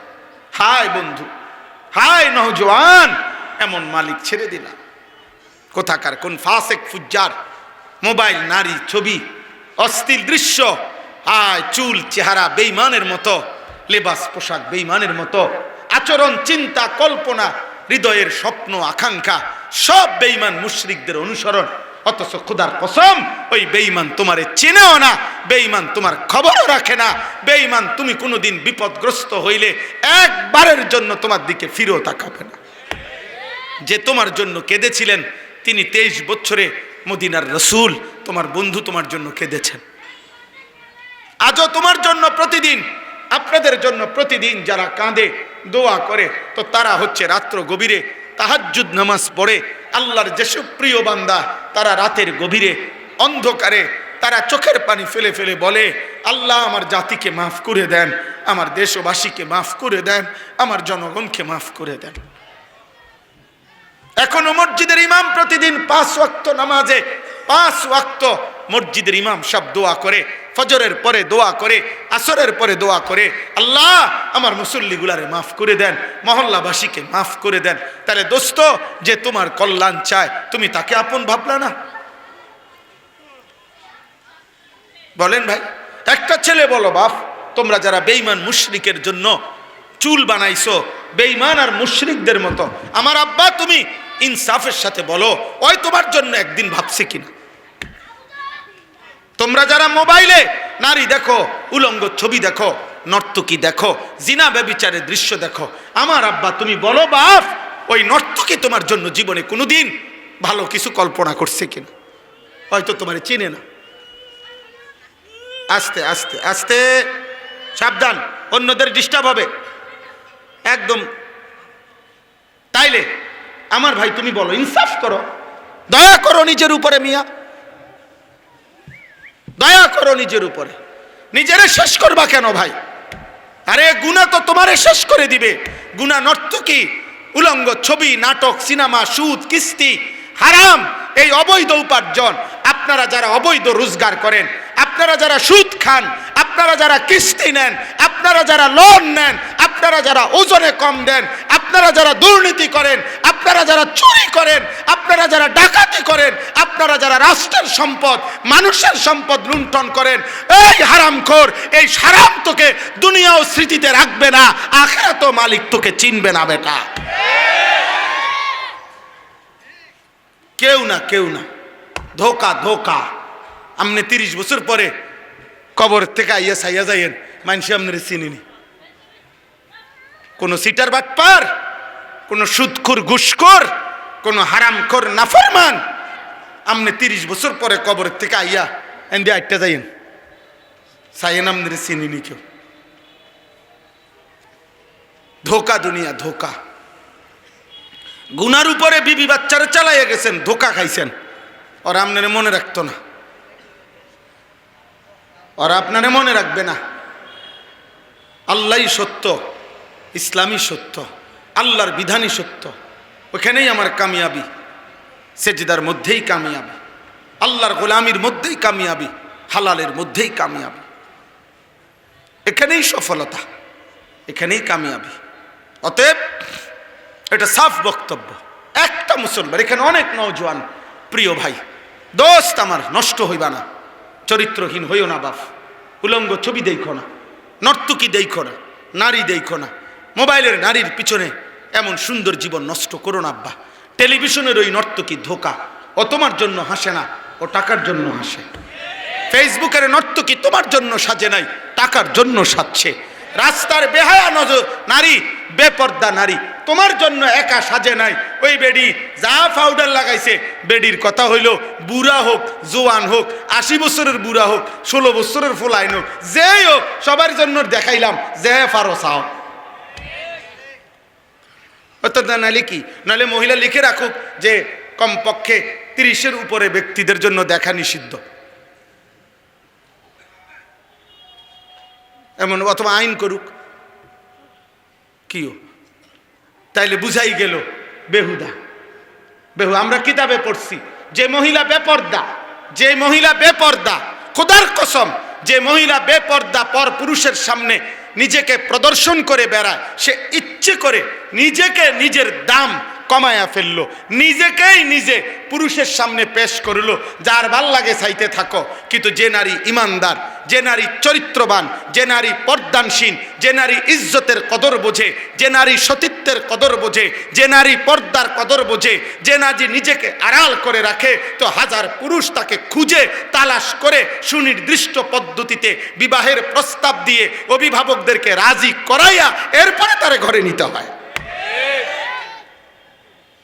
এবুড়ির কথা হলে আমনে আমরা টোয়াই আবার করতে হইব, আমনে আমি ফতে ফতে আড়ি না। আমরা কিতাবে পড়ছিলাম, সম্রাট দিল্লির বাদশাহ আওরঙ্গজেব আলমগীর, আপনারা অনেক সবাই নাম জানেন। দিল্লির বাদশাহ ছিল, পৃথিবী বিখ্যাত সম্রাট। এই আওরঙ্গজেব আলমগীরের একজন মেয়ে ছিল, জেবুন্নেসা। এই মেয়ে খুব সুন্দর কবিতা লিখত, অনেক সুন্দর কবিতা লিখত আর কি। তো এই কবিতায় মুগ্ধ হয়ে একবার ওনার কবিতা পড়ে এক দেশের বাদশার শাহজাদা সম্রাট আলমগীরের কাছে চিঠি পাঠাইছে যে আমি আপনার এই কন্যাকে দেখতে চাই বিবাহের উদ্দেশ্যেই। তখন সে বলছিল, এই মেয়ে তখন পাল্টা কবিতা দিয়ে লিখে বলছিল যে ফুলের মাঝে, ফুলের গ্রান যেমন ফুলের মাঝে লুকিয়ে থাকে, আমি জেবুন্নেসাও আমার কবিতার শব্দের মধ্যেই লুকিয়ে আছি, আমি আমাকে কখনোই প্রদর্শন করব না। অতএব এটা জরুরি বাপ, এটা ইনসাফের কথা। আল্লাহই আমাদের সব, আল্লাহই আমাদের সব। আল্লাহ আমাদেরকে বুঝ দান করেন, আল্লাহ আমাদেরকে বিবেক দান করেন, আল্লাহ আমাদেরকে আখিরাতের ফিকির দান করেন। চলেন, তো বলতেছিলাম আল্লাহ তাআলা বলেন সব মানুষ, তাহলে দুইটা কথা বলছি। এক হলো যে আল্লাহর কাছে আখিরাত তৈরি করা, হাসরের মাঠ তৈরি করা আল্লাহর জন্য লম্বা সময়ের ব্যাপার, কথা বলে না, একটা ফু বরং বিষয়টা কি? ইসরাফিলের একটা ফু। আর দ্বিতীয় হলো আমরা প্রত্যেকেই দাঁড়াবো নিজেদের কার সাথে? পরিচিত জনদের সাথে। এবার আসেন বাকিটা শুধু তর্জমা বলি। ওয়াকালু ইয়া ওয়াইলানা হাদা ইয়াউমুদ্দিন, আল্লাহ বলেন এই দাঁড়াইয়া প্রত্যেক নাফরমান পাপী তারা বলবে, হায় আমার আফসুস, মন্দ কপাল, সত্যি সত্যি দেখি এটা আখেরাত। হেতে মনে করছে একদিন মস্কারি করি, বুঝেন না কথাটা? একদিন ভাবছিল আমরা কি করি? মস্কারি করি। ও কত কথা এরম হুজুররা কয়, মাইক ফাইলে কে না কয়, বুঝেন না? এরম অনেক মানুষ আছে না মন্তব্য করে, আরে রাখো বেটা হুজুররার কথা, বেটা হুজুররার সব কথা ধরে চলন যাবনি না, আমনে কন না কদ্দুর ধরে চলতেন পারবেন, আমি এদ্দুর কই। কারে যত কথা কয়, যেত কয় এত আজাব না, তা আমনে কন না, আপনি কদ্দুর সহ্য করতেন পারবেন জাহান্নাম। এই সমস্ত বাজে কথার অর্থ আছে বলেন তো? আল্লাহ বলেন নাফরমানরা সেদিন বলবে, হায় এ দেখি আখেরাত, এ দেখি সত্যি সত্যি পরকাল। আহারে এটা তো হয়েই গেল, আমি তো ভেবেছিলাম হবে না, কথার কথা না। এরপরে দেখেন হাদা ইয়াউমুল ফাসলিল্লাযী কুনতুম বিহি তুকাদ্দিবুন, এই সাংঘাতিক কথা। এটা ফেরেশতারা তখন বলবে, প্রত্যেক পাপী তো বলবে, হায় এটা তো আখেরাত, এটা তো কিয়ামতের দিন হয়েই গেল। ফেরেশতারা তখন বলবে, বেটা এটা আখেরাত না, শুধু এটা শুধু কিয়ামতের দিন না, হাযা ইয়াউমুল ফাসল, আজকের এই দিন পার্থক্যের দিন, পার্থক্যের। আজ শুধু আখেরাত না, আজ পার্থক্যের দিন, আজ বিচারের দিন। আজ পার্থক্য হবে ইমানদার বেঈমান, সেজদাওয়ালা সেজদা ছাড়া আল্লাহর গোলামি করত, আল্লাহর নাফরমানি করত, হালাল খাইতো হারাম খাইতো, কপাল সেজদা দিত সেজদা দিত না। প্রত্যেক বিষয়ে পাপ আর পুণ্য, আরেক দিকে ইমান, আরেক দিকে কুফর, আরেক দিকে নেক আমল, আরেক দিকে গুনাহ। প্রত্যেকটার ক্ষেত্রে আজকে পার্থক্য হবে। আল্লাযী কুনতুম বিহি তুকাদ্দিবুন, তুমি যেটাকে মিথ্যা মনে করেছিলে, আজ সেই হাসরের ময়দান তো হলোই, শুধু হবে না, আজ সত্য মিথ্যা, ন্যায় অন্যায়, হালাল হারাম সব কিছুর আলাদা আলাদা পার্থক্য হবে। আজকে একসাথে আর চলতেও পারবা না, একসাথে আর দাঁড়াইতেও পারবা না। আজ তো আমরা একসাথে বসি, একসাথে চলি, নামাজি বেনামাজি, সেজদাওয়ালা সেজদা ছাড়া, ইমানদার নাফরমান, কিন্তু খুদার কসম সেদিন ফেরেশতারা আল্লাহর হুকুমে আলাদা আলাদা করবে, আলাদা আলাদা আলাদা আলাদা করবে। এবার আলাদা যে করবে, পার্থক্য যে করবে, এই আলাদা জি না, দাঁড়ান সুবিধা নেই, আলাদা যে করবে এই সময়ে আল্লাহ পাক এই শেষ কথাটা বোঝেন, আলাদা করবে। তো আল্লাহ আলাদা করতে গিয়া পাপীদের বেলায়, এই কথাটাই মূল কথা শেষ, পাপীদের বেলায় আল্লাহ ফেরেশতাদেরকে বলবে, প্রত্যেক পাপীকে আলাদা করবার সময় তার সাথে আরো দুইজন লোকরও সাথে করবা। উহশুরুল্লাযীনা যালামু, এক, ওয়া আজওয়াজাহুম, দুই, ওমা কানু ইয়াবুদুনা মিন দুনিল্লাহ। আল্লাহ বলবেন ফেরেশতা প্রত্যেক পাপীকে ইমানদারদের থেকে আলাদা করার সময় তার সাথে আরো দুইজনরও একসাথ করবা, মোট তিনজন। এক, পাপী; দুই, তার পাপ কাজ করতে গিয়ে তার সঙ্গী যে ছিল সে পাপীর সঙ্গী; তিন, পাপ করতে গিয়ে আমি আল্লাহকে বাদ দিয়া যার উপরে সে নির্ভর করেছিল সে। এই তিনজন, এই তিনজন পাপী, পাপীর সঙ্গী, আর পাপ করতে গিয়ে। মনে রাখবেন প্রত্যেক ব্যক্তি আল্লাহর নাফরমানি করতে গিয়ে কারো না কারো উপরে নির্ভর করে, আল্লাহকে বাদ দিয়ে। আমার লোক আছে, আমার জনবল আছে, আমার শক্তি আছে, আমার ক্ষমতা আছে, আমার প্রভাব আছে, আমার প্রতিপত্তি আছে, ইত্যাদি ইত্যাদি। আল্লাহ বলবেন প্রত্যেক পাপী, পাপীর সঙ্গী এবং সে যার উপরে নির্ভর করত তাকে, এই তিনজনকে একত্র করে ফাহদুহুম ইলা সিরাতিল জাহিম, জাহান্নামের রাস্তা বরাবর লাইন ধরে দাঁড় করাও। জাহান্নামে এখন দিবা না, এখন শুধু এই প্রত্যেক গ্রুপে গ্রুপে তিনজন তিনজন করে পাপী, পাপীর সঙ্গী, পাপ কাজে যার উপরে সে নির্ভর করছে সেই ব্যক্তি এই তিনজনকে একসাথ করে করে করে করে তোমরা লাইন ধরাও জাহান্নামের রাস্তা পর্যন্ত। লাইন ধরাবে কেন? তো আল্লাহ বলেন এই শেষ কথা, ওয়াকিফুহুম ইন্নাহুম মাসউলুন, এদেরকে লাইন ধরে দাঁড় করাও, আমি আল্লাহ আমি এখন একটা একটা করে জিজ্ঞেস করব। আমি আল্লাহ জিজ্ঞেস করব, আমি জিজ্ঞেস করব, বলো বান্দা সেদিন আমার সেজদা কেন দাও নাই? সেদিন কুফরি কেন করলা? সেদিন শিরিক কেন করলা? সেদিন তার উপরে কেন ভরসা করলা? রিজিক দিলাম আমি, ভরসা করলা কেন তার উপরে? প্রত্যেক পাপীর সঙ্গীকে বলবে তুমি তাকে গুনার কাজে অভ্যস্ত করাইলা কেন? বলেন। এজন্য ছেলেরা মনে রাখো আব্বা, আমার এটা অনুরোধ আব্বা, তুমি নিজেও পাপ কইরো না, কোনো পাপীর সঙ্গী হইও না, তোমার উপরে ভরসা করে যেন কেউ পাপ না করে। হ্যাঁ, দুজনে মিল্লা মিল্লা গুনাহ, বোঝেন নাই কেমনে আমি বলি? যেমন সিগারেট একজনের, ম্যাচ লাইট আরেকজনের, এই হিসাব বুঝছেন না? হ্যাঁ, মোবাইল একজনের, এমবি ঢুকাই দিছে আরেকজনে, এবার দুজনে না দেখে। মোটরসাইকেল একজনের, তেল ঢুকাই দিছে আরেকজন, এই দুজনে মিললে আবার মানুষ কোবায়, এরকম আর কি। প্রত্যেক পাপের কি সঙ্গী, এবং যার উপরে যে আরে বেটা সমান করে লাবি, বেটা আমি আসি বেটা, আচ্ছা আপনারও সমান করবো, আপনি রাখেন। আল্লাহ বলবেন আমি জিজ্ঞেস করব। এই জিজ্ঞেস করতে গিয়ে আল্লাহ পাক একটা একটা গুনার কথা বলবেন, জিজ্ঞেস করবেন। আর আল্লাহ তখন এই তিনজনকে পাপী, পাপীর সঙ্গী, পাপ কাজে যার উপরে নির্ভর করত, এই তিনজনকে আল্লাহ বলবে মা লাকুম লা তানাসারুন, এই নাফরমান কি হলো, একজন আরেকজনকে সাহায্য করছো না কেন? সেদিন না তুমি বলছিলা যে আমি তোমার পাশে আছি? দুনিয়াতে না বলছিলা আমি তোমার সঙ্গী? গুনার কাজের সময় তাকে উৎসাহ দিছিলা, নাফরমানির সময় তাকে উৎসাহ দিছিলা, হত্যা খুন সন্ত্রাস চাঁদাবাজি রাহাজানির সময় তারে না তুমি সমর্থন দিছিলা? এখন কথা কও না কা, এখন সাহায্য করছো না কেন? মা লাকুম লা তানাসারুন। আল্লাহ শেষ কথা বলে বাল হুমুল ইয়াউমা মুস্তাসলিমুন। হ্যাঁ হে আমার বান্দা শোনো, সেদিন হাসরের ময়দানে পাপী, পাপীর সঙ্গী এবং পাপ কাজের নির্ভর করত যাকে, তিনজনই আমি আল্লাহর সামনে মাথাটা নুয়েই পড়ে থাকবে। অর্থাৎ আজ আর কারোই কোনো হিম্মত নাই, না নেতার কোনো হিম্মত, না কর্মীর কোনো হিম্মত, না অনুগতের কোনো হিম্মত, না নির্ভরকারীর কোনো হিম্মত, কারো কোনো হিম্মত থাকবে না মহান আল্লাহর সামনে কথা বলার।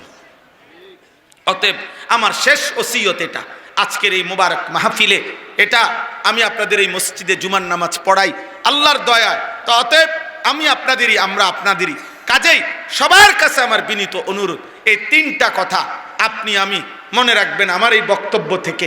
এক, আমি পাপ করব না, বলেন ইনশাআল্লাহ। দুই, আমি পাপীর সঙ্গী হব না। তিন, আমার উপরে নির্ভর করে যেন কেউ পাপ করতে না পারে, আমি এমন নির্ভরশীল, আমার উপরে নির্ভর এরকম আমি কারোর জন্য হব না, বলেন ইনশাআল্লাহ। রাসূলুল্লাহ সাল্লাল্লাহু আলাইহি সাল্লাম বলছে, যেমন একটা উদাহরণ নবীজি বলছে লাআনাল্লাহু আকিলার রিবা ওয়া মুকিলাহু ওয়া শাহিদাহু ওয়া কাতিবাহু। আল্লাহর নবী বলছে যে সুদ খায় তার উপরে আল্লাহর লানত, যে সুদ দেয় তার উপরে আল্লাহর লানত, যে সুদের কথা লিখে দেয় তার উপরে আল্লাহর লানত, যে সুদের সাক্ষী হয় আল্লাহর নবী বলছে তার উপরেও আল্লাহর লানত, লানত, লানত তার উপর। তাহলে নবীজি কি বললেন? সুদ খায় লানত, সুদ দেয় লানত, লিখে দেয় লানত, সুদের সাক্ষী হয় লানত। তাইলে আমি পাপ করব না, পাপের সঙ্গী হব না, আমার উপরে নির্ভর করেও যেন পাপ কেউ না করতে পারে, আমি ইনশাআল্লাহ এতে আমরা সচেষ্ট থাকব, সজাগ থাকব। আল্লাহ আজকের এই মুবারক মাহফিল কবুল করেন, বলেন আমিন, বলেন আমিন। কিশোর ভাই, যুবক ভাই, তোমাদের কাছে অনুরোধ, 5 ওয়াক্ত নামাজ পড়ো, ফজরের নামাজ জামাতে পড়ো, জীবনটা সুন্দর করো।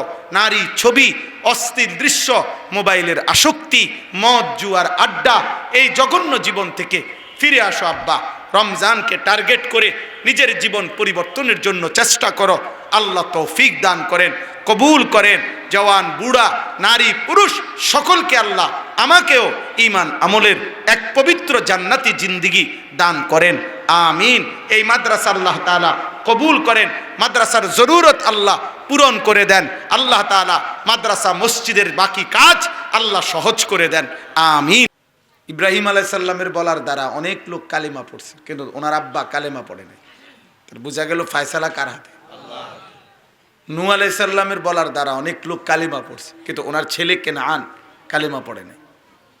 তাহলে কার হাতে ফায়সালা? এটা মনে রাখতে। এটা অনেক সময় সাধারণ অনেক মানুষ আছে না, বলে যে হুজুর আপনারা হুজুররা তো ওয়াজ তো করতে আছেন, কই পরিবর্তন কই? কয়জন পরিবর্তন হয়েছে? না আমি গোনার দায়িত্ব না, আপনি আজাদ থাকলে আপনি গণেন। বুঝেন নাই? আমারে গুনতে বলে নাই, আমারে বলতে বলছে। বুঝছিনি আমার কথা? আমাকে গুনতে বলে নাই। যদি দেখো যে 3 দিনের মধ্যে কমপক্ষে 10 জন ইমানদার হয় নাই, তো ছেড়ে দিবা, এরুম নি তো, তাহলে আর অসুবিধা কি? আমার 30 বছর না 300 বছরও যদি কেউ আল্লাহর দিকে না ফেরে, আমার কোনো অসুবিধা কি? আমাকে বলছে বলতে, নবীদেরকেই আল্লাহ বলছে ইন আলাইকা ইল্লাল বালাগ, দায়িত্ব শুধুই আপনার, আর কিছুই নয়, শুধুই পৌঁছানো, গুরুত্ব দিয়ে পৌঁছানো, শতভাগ পৌঁছানো। এই জন্য নবী সাল্লাল্লাহু আলাইহি সাল্লাম, মনে রাখবেন, আপনারাও শুনছেন অনেক হয়তো ওয়াজ, এটা বিদায় হজ্জের দিন আরাফাতের ময়দানে নবীজি সাহাবায়ে কেরাম, ১.৫ লাখ সাহাবী, ভরপুর সাহাবী, ওনাদেরকে জিজ্ঞেস করছেন আল্লাহুম্মা হাল বাল্লাগতু, সাহাবারা বলো আমি কি তোমাদের কাছে আমার আল্লাহর পক্ষ থেকে নাজিলকৃত দ্বীন পৌঁছাইছি কিনা? সাহাবায়ে কেরাম বলছেন নাম ইয়া রাসূলুল্লাহ, আপনি পৌঁছাইছেন। আদাইতাল আমানা, আপনি আপনার উপরে যে আমানত ছিল তা আদায় করেছেন। বাল্লাগতার রিসালা, রাসূল হিসাবে আপনার কাছে আল্লাহ যা বলেছেন তা আপনি আমাদের কাছে পৌঁছাইছেন, আমরা সাক্ষ্য দিলাম। নাসাহতাল উম্মাহ, আপনি উম্মতকে শতভাগ নসিহত উপদেশ দিয়েছেন। কাশাফতাল গুম্মা, সমস্ত কুফর শিরিক নাফরমানির অন্ধকার ঈমান ইসলামের নূর দিয়ে আপনি আলোকিত করে দিয়েছেন।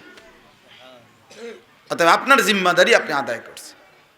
নবীজি সাল্লাল্লাহু আলাইহি সাল্লাম আসমানের দিকে এরকম শাহাদাত আঙ্গুল তুলে নবীজি বলছেন আল্লাহুম্মা শাহাদ, 3 বার, আল্লাহ আপনি সাক্ষী থাকেন, আপনি সাক্ষী থাকেন, আপনি সাক্ষী থাকেন, আপনার বান্দারা বলছে আমি আমার জিম্মাদারি আদায় করছি। বুঝছেন নি হিসাবটা?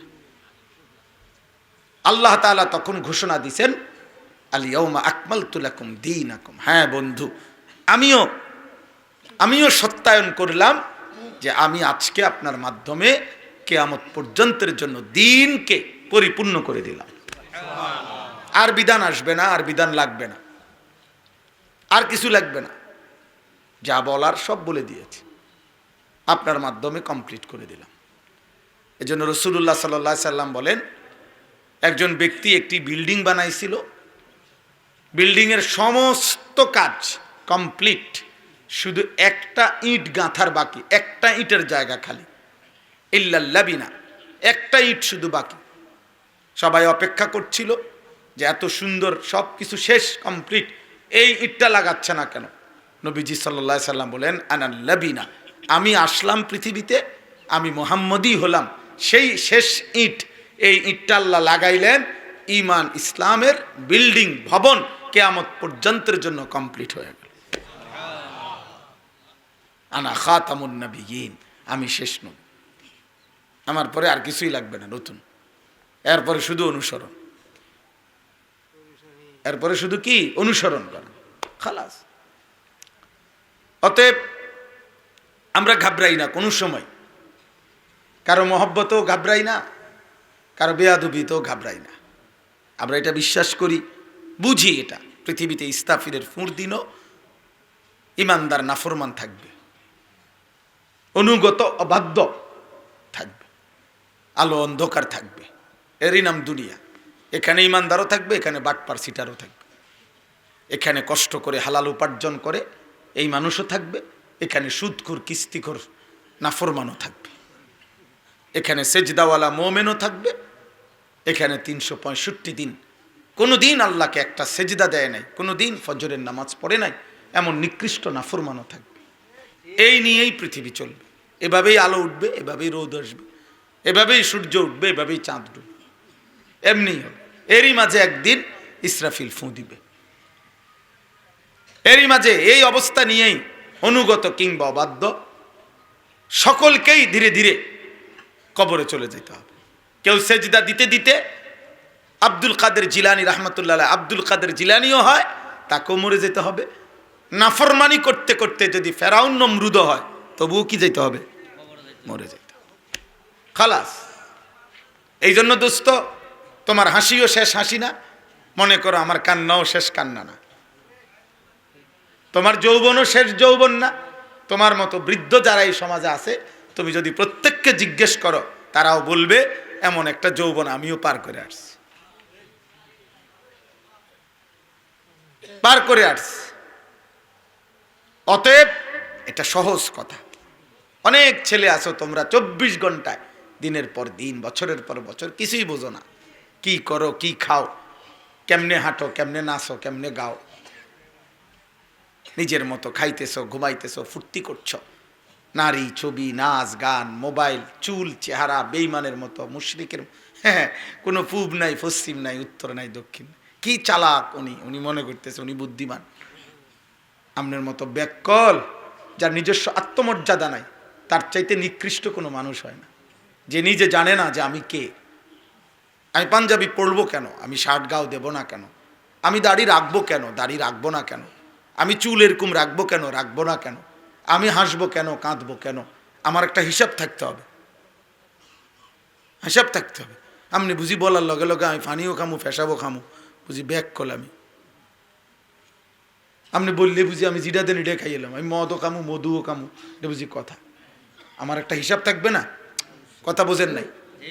এই জন্যই তো সে মানুষ, যার মধ্যে বুদ্ধি বিবেচনা থাকবে, যার মধ্যে পার্থক্য শক্তি থাকবে, হালাল হারামের বিভেদ থাকবে, কোনটা সত্য কোনটা মিথ্যা, কোনটা ন্যায় কোনটা অন্যায়, কোনটা হালাল কোনটা হারাম, কোনটা জায়েজ কোনটা না জায়েজ, এই পার্থক্য শক্তি যার মধ্যে নাই, বিশ্বাস করেন, তাকে মানুষ বলে না, তাকে জানোয়ার বলে।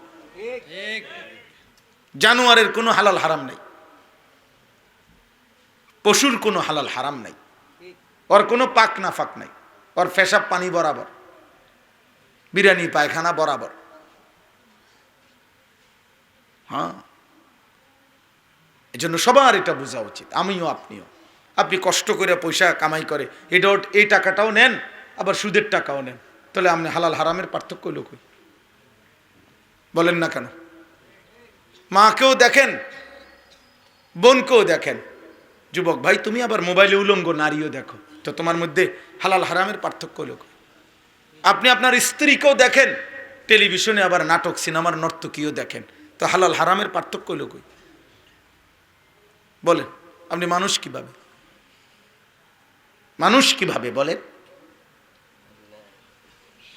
ইনসাফ করেন নিজের উপরে। হ্যাঁ হ্যাঁ, আপনারা আপনি মিলাইয়া করে যান, আমার লেগে চিন্তা করেন না, আমি জামুগা, আপনি আপনার পথে যাবেন, কারোর জন্য কেউ আটকায় না। এই পৃথিবী, আমার যেদিন মৃত্যু হবে, আপনারও যেদিন মৃত্যু হবে, যুবক তোমারও, দেখবা স্বার্থপর এই দুনিয়া, বাকিরা সবাই হাসতেছে, নাচতেছে, গাইতেছে, দোকানও খুলবে, দোকান বন্ধ হবে, সূর্য উঠবে, চাঁদও উঠবে, রোদও হবে, বৃষ্টিও হবে, আলো অন্ধকার সব থাকবে। কারো মৃত্যুতে, কারো জন্মতে 1 সেকেন্ড সময়ের গতি থামে না, থামে? কারো হাতে সময় নেই। আমারে কবরে রাইখা সবাই আগের মতো, তোমারে কবরে রাইখা সবাই আগের মতো। এই জন্য আল্লাহ নবী সাল্লাল্লাহু আলাইহি ওয়াসাল্লাম বলেন, আল কাইয়িসু মান দানা নাফসাহু, বুদ্ধিমান সে যে নিজের হিসাব করে, সে বুদ্ধিমান যে নিজের হিসাব করে, আমি কি করছি, কে আমি, কোত্থেকে আসলাম, কেন আসলাম, আমি এটা কেন করব, আমি এটা কেন করব, এতটুকু ইনসাফ থাকতে হবে। আরে ভাই, তুমি মনে করতে হবে, ছেলেরা তুমি মোবাইলে এত উলঙ্গ ছবি দেখছো কেন? তুমি তোমার বিবেককে প্রশ্ন করো।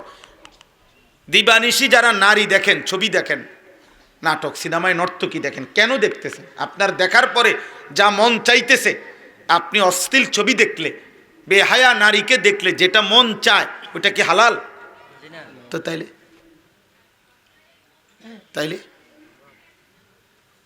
তা আপনি সুদের টাকা দিয়া, কিস্তির টাকা দিয়া, এটাইও হালাল, এরপর এটা দিয়ে আপনি জিডা বানাইবেন, তো এটাও তো হালাল। হালাল না, হারাম। বুঝেন নাই কথাটা? তো আপনি নিলেন কিস্তিতে টাকা, নিলেন হারাম টাকা, এরপরে আপনি হুজুর রেখন, হুজুর দোয়া করেন আল্লাহ জানে বরকত দেয়। কি বরকত দিত? হ্যাঁ, সুদের উপরে বরকত দিত তো কি? না না, হাসেন কেন? বলেন না, ইনসাফ করেন, বলেন। হারামের উপরে দোয়া চাইলেন, তাহলে আপনি জানেন না আপনি যে কিস্তি নিছেন, আপনি দোয়া চাইলেন কোন লজ্জায়? হারামের উপরে কেউ দোয়া চাইলে তো তার ইমান থাকে না, জানেন? আপনি জিগাইন ভালো হুজুরে, কোন হারামের উপরে কি চাইতে নাই? দোয়া চাইতে নাই। বুঝেন নাই কথাটা? আমি কইলে আপনি বললেন যে মনে করেন আপনি এই মালটা কিনছেন কিস্তিতে, হারামে, সুদে, তাহলে আপনি এটার উপরে কি দোয়া চাইলেন? আল্লাহ আমাদেরকে বিবেক দান করেন।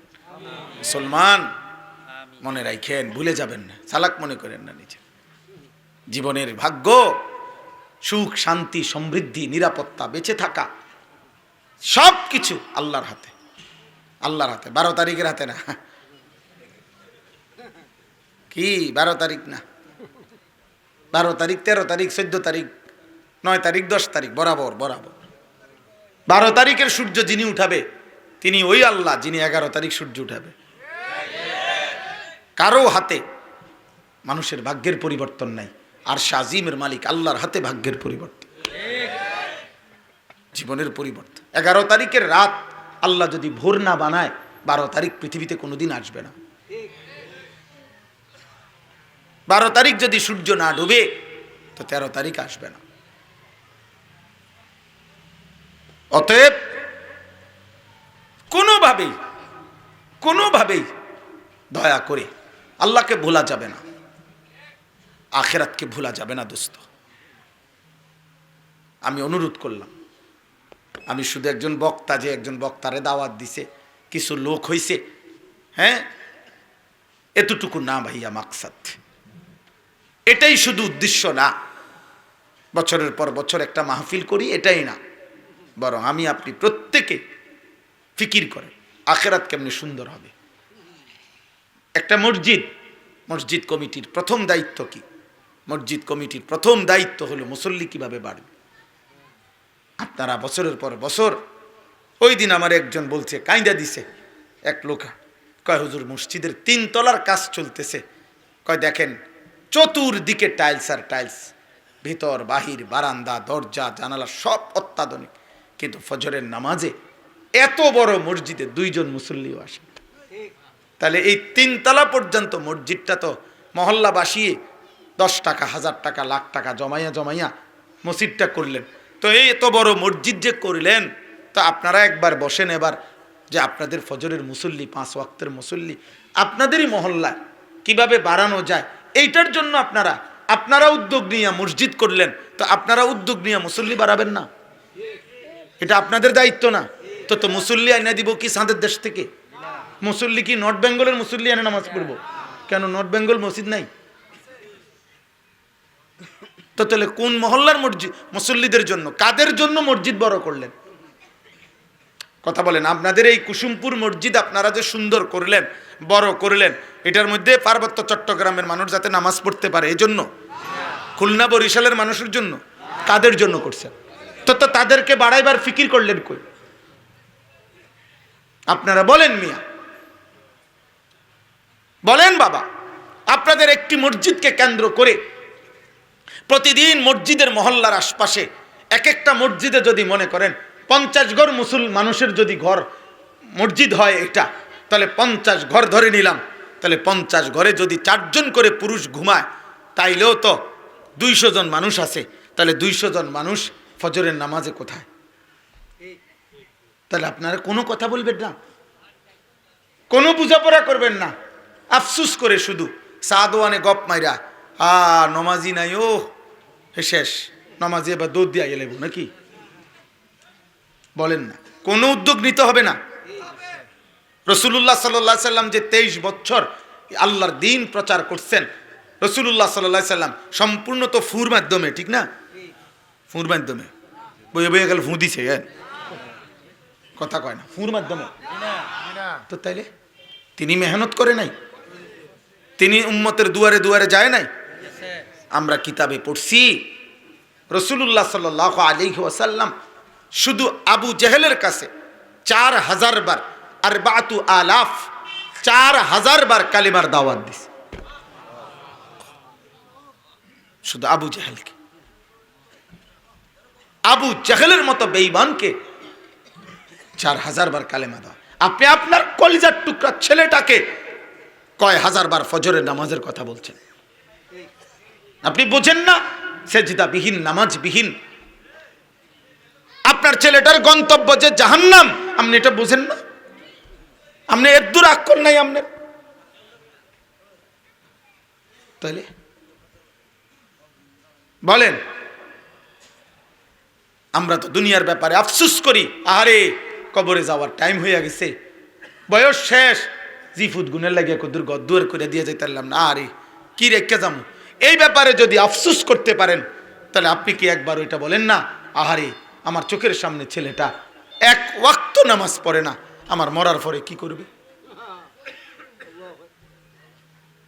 আমার চোখের সামনে দেখে গেলাম, আমি থাকতে প্রত্যেক দিন আমার বিবি বাচ্চা ছেলে মেয়ে নাতি নাতি প্রতিদিন রঙিন টেলিভিশনে নর্তকী দেখে, নাচ গান টেলিভিশন দেখে।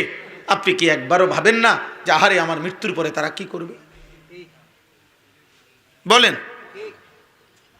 হায় মুসলমান, খুব বেশি মনে করছেন মুসলমান অমুসলমান সবার আখলাক যদি আমরা বরাবর, যে আমগো উদ্দেশ্য একটাই জীবনে, কোনো রকম ভাতের ব্যবস্থা করা, কোনো রকম একখান গদ্দুয়ার, কোনো রকম রাস্তার লগে কদ্দুর জাগা, আজ জিফুত গুন কদ্দুর খাইয়া দাইয়া কামাই রোজগারি করে একটা লাইনে আছে, খালাস, এই মুসলমান? এতটুকুর নাম মুসলমান? তো তাইলে আমাদের ইসলামের অর্থ কি? রাসূলুল্লাহ সাল্লাল্লাহু আলাইহি সাল্লামের 23 বছরের এই মেহনত, চোখের পানি, পেটে পাথর বাঁধা ক্ষুধার কষ্ট, তায়েফের রক্ত, উহুদের দান দান শহীদ করা রক্ত, এই সব কিছুর বিনিময়ে মাকসাদ যে উম্মত যেন, আমার উম্মত একটা একটা বিল্ডিং যেন করতে পারে, 2টা ফুট যেন বিদেশ পাঠাইতে পারে, কদ্দু জাগা জমি কিনা গদ্দুয়ারান যদি এখন লাইন করে দিয়ে কবরে যাইতে পারে। এই জন্যই তো নবী এত কাঁদছে, ঠিক না? এই জন্যই তো পেটে পাথর বাঁধছে না? বলেন, ইনসাফ করেন, ইনসাফ করেন, ইনসাফ করেন। একজনই ভাবেন, একজনই ভাবেন, সবাই লাগবে না, একজনই হোক।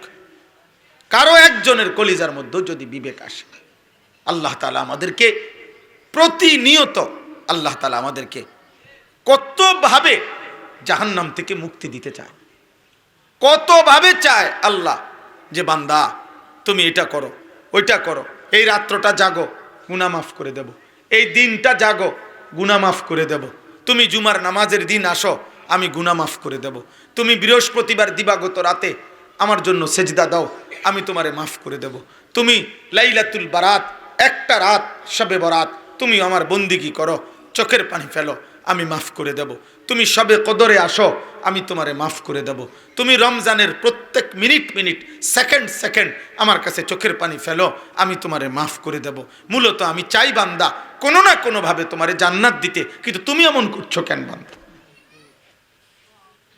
তুমি এমন করছো 365 দিনে, এক বছরে কোনোদিনও তুমি ফজরের নামাজ পড়বা না? তুমি মানুষের বাচ্চা, তুমি মুসলমানের ঘরে জন্ম নিছো। আস্তাগফিরুল্লাহ। 60 বছর 40 বছরে একদিনও আল্লাহর কোরআন দেখে দেখেও একটা পৃষ্ঠা সহি শুদ্ধ কোরআন একটা পৃষ্ঠা পড়তে পারেন না, আপনি মুসলমান?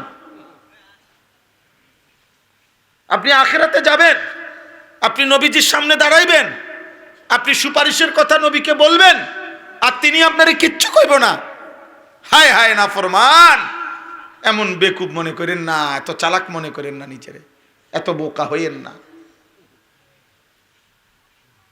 বোকা হইয়েন না। নবী সাল্লাল্লাহু আলাইহি ওয়াসাল্লামের সুপারিশ, এ কথার মানে কি? আপনি আবার জিজ্ঞাসা করেন হুজুর করে, সুপারিশ মানে কি? কোনো কাগজ নাই, কোনো কিছু দেখাইতে হবে না, কোনো নিয়ম কানুন নাই। আপনি শুধু বিড়ি খাইতে খাইতে, আপনি শুধু সুদ খাইতে খাইতে, আপনি শুধু কিস্তি নিতে নিতে, আপনি টেলিভিশনের নর্তকী দেখতে দেখতে, আপনি গালি দিতে দিতে কবরে যাবেন, হাসরের ময়দানে দাঁড়াবেন, নবী আপনারে জান্নাতে ঢুকাই দিব। এই তো না? এই তো সুপারিশ। কোনো ফাইলপত্র দেখাইতে হবে না। কোরআনুল কারীম স্পষ্ট আছে। সূরা, ওই ছেলে মোবাইলটা নামাও, নামাও ভাইয়া, মোবাইল নামাও। একজন আরেকজনকে বলে দেন, যে যাকে দেখতেছেন যে সে মোবাইল উঠায়, তারে বলেন যে ভাই এটা হুজুর নিষেধ করছে, তাইলেই তো হয়। আরে ভাই, একজন আরেক শুনে শুনে শুনে, অবশ্যই শুনে। আপনি আগের থেকে ফয়সালা নিলে জীবনও মানুষ বদলাবে না, এটা খুব জরুরি। বহু বাবা মার, এটা শয়তানের ওয়াসওয়াসা। হুজুর কইছি, মনো 100 বার কইছি, 100 বার কওয়ার পরে আর কখন লাগে না, এ আপনার এই সিদ্ধান্ত দিল কে? কথা বুঝেন নাই? আমি হুজুর কইছি, বিশ্বাস করেন, তারে মনে 2টা বছর বুঝাইছি, আর শরীরে কুলায় না। আর শরীরে কুলায় না, ভাত খান কেমনে? আপনার না শরীরে কুলায় না, আপনি টেলিভিশন চান কেমনে? আপনি বুড়া মানুষ ব্যাকা হইয়া গেছেন, অনদি আপনি বেডিত চান। হ্যাঁ, দুনিয়াতে মাশাআল্লাহ অন বুঝেন। আপনি তো অন বিড়ি চিনেন, সিগারেট চিনেন, অন কথায় কথায় গালি দেন। ঘটনা কি? আপনি না বলে বুঝেন না? আপনি এই মাত্র ভাত খাইয়া, বাইতে ভাত খাইয়া গিয়ে আবার চাল খাইলেন কেন? আবার দিয়ে আপনি বন খান, আবার দিয়ে পেঁয়াজ আলুর সব খান। আপনি না বলে শরীরে কুলায় না? কথা বলেন। 90 বছরের বুড়া মিয়ারও যদি জিগাইবেন 2 শতক ছাড়িয়ে দেবো বাড়ির লগে, নিবিননি? হ্যাঁ, দেখবেন তারের মতো সোজা হইয়া গেছে একদম। উনি তখন বলবে যে আমি তো আরো 2-4 বছর আগে মারা গেলাম, হইলে শুধু এই জমিয়ানের আশায় না মরি না। ওটা বোঝে না কিছু, সব বুঝেন, সব বুঝেন মিয়া। দুনিয়া শতভাগ বুঝলেন, আখেরাত বুঝবেন না কেন? অতএব একটা জরুরি কথা মনে রাখবেন, আপনারা যারা অভিভাবক, বাবা দাদা অভিভাবক, বিশ্বাস করেন 1 সেকেন্ড মৃত্যুর আগ মুহূর্ত পর্যন্ত কোন মুমিন তার 2 দায়িত্ব একেবারে শেষ নিঃশ্বাস পর্যন্ত সমান। 1, আমার ঈমান আমল, 1 এটা। 2, আল্লাহর বান্দাদের ঈমান আমল। এটা আমার মৃত্যুর দিন পর্যন্ত সমান দায়িত্ব।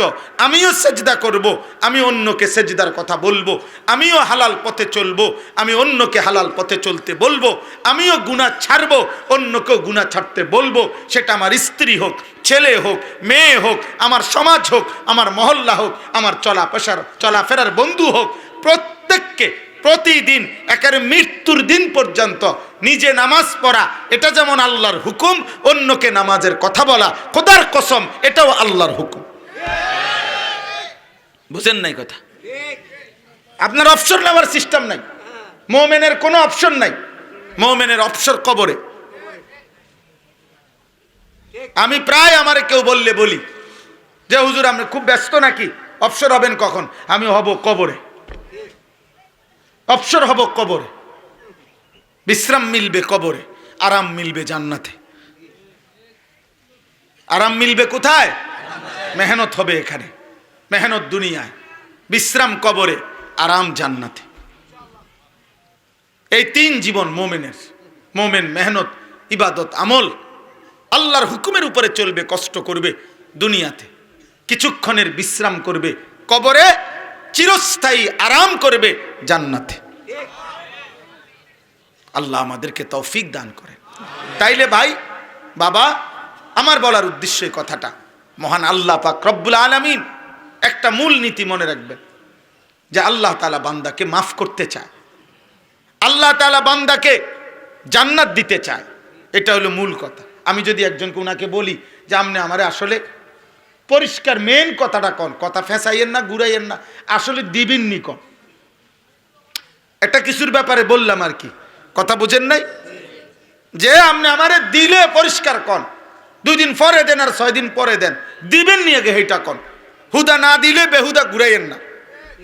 তো আল্লাহ তাআলার কোন বান্দা যদি আল্লাহকে জিজ্ঞেস করে, আল্লাহ আপনি আমারে পরিষ্কার আগে বলেন, আসলে আপনি আমারে মাফ করবেন নি, আপনি আমারে জান্নাত দিবেন নি, খোদার কসম আল্লাহ তাআলা বলবে, বান্দা বিশ্বাস করো আমি তোমাকে মাফ করতেই চাই, জান্নাত দিতেই চাই, আমি একটা বান্দাকেও জাহান্নাম দিতে চাই না। এটা হলো মূল নীতি। এই জন্য কোরআনুল কারীমে আল্লাহ তাআলা জান্নাত দেওয়ার জন্য, মাফ করার জন্য নবীজির মাধ্যমে, কোরআনের মাধ্যমে কত বাহানা, কত ভাবে আল্লাহ তাআলা ডাকছেন বান্দাকে, বান্দা সবে বরাত দিছি আসো আমার কাছে মাফ করে দেব, সবে কদর দিছি আসো আমার কাছে মাফ করে দেব, রমজান মাসের প্রতি মিনিট মিনিট আমি আল্লাহ কোটি কোটি বান্দাকে জাহান্নাম থেকে মাফ করব, তুমি আসো, তুমি আসো, আমি মাফ করে দেব বেশি। সাবাকাত রাহমাতি আলা গাদাবি। এই বেটা এটা নামাও, নামাও বেটা, ফালতু কোথাকার। এতবার বলার পর তুমি এটা আবার ধরলা কেন আব্বা? আরে বলো, এত বড় সাহস হলো কেন বেটা? আপনি বলেন কি বুঝছেন আসে, বলেন আপনি, এটা কি একবার বললাম? বলেন।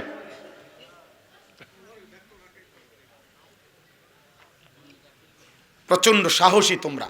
মূল বিষয় হলো তোমাদের অনেক ছেলে আব্বা কোনোভাবেই তোমরা বুঝতেছ না, বুঝতেছ না। দীর্ঘদিনের গুনাহ, দীর্ঘদিনের অসভ্যতা তোমাদের শরীর এমন চাপছে যে মজবুত হয়ে গেছে, এই দিল আর কোনোভাবেই নড়ে না। মনে রাখো বাপ, আবারও বলি, কারো জন্য কেউ আটকায় না। আমি তো বললাম এই কথাটা। তুমি এই সমাজ, পৃথিবী এত স্বার্থপর, মনে রাখো, তুমি নষ্ট হইয়া নারী দেখতে দেখতে, অশ্লীল ছবি দেখতে দেখতে, নামাজ ছাড়া নাফরমানি করতে করতে যদি তুমি পচ্চা গল্লা গন্ধ ছুঁড়ো, স্বার্থপর এই দুনিয়ার কারো হাতে সময় নাই তোমারে টেনে ধরবে। মনে রাখো, এটাই বাস্তবতা, এটাই বাস্তবতা। এখন মানুষ খুব বেশি যান্ত্রিক, মানুষ মেশিন ছাড়া কিছু বোঝে না।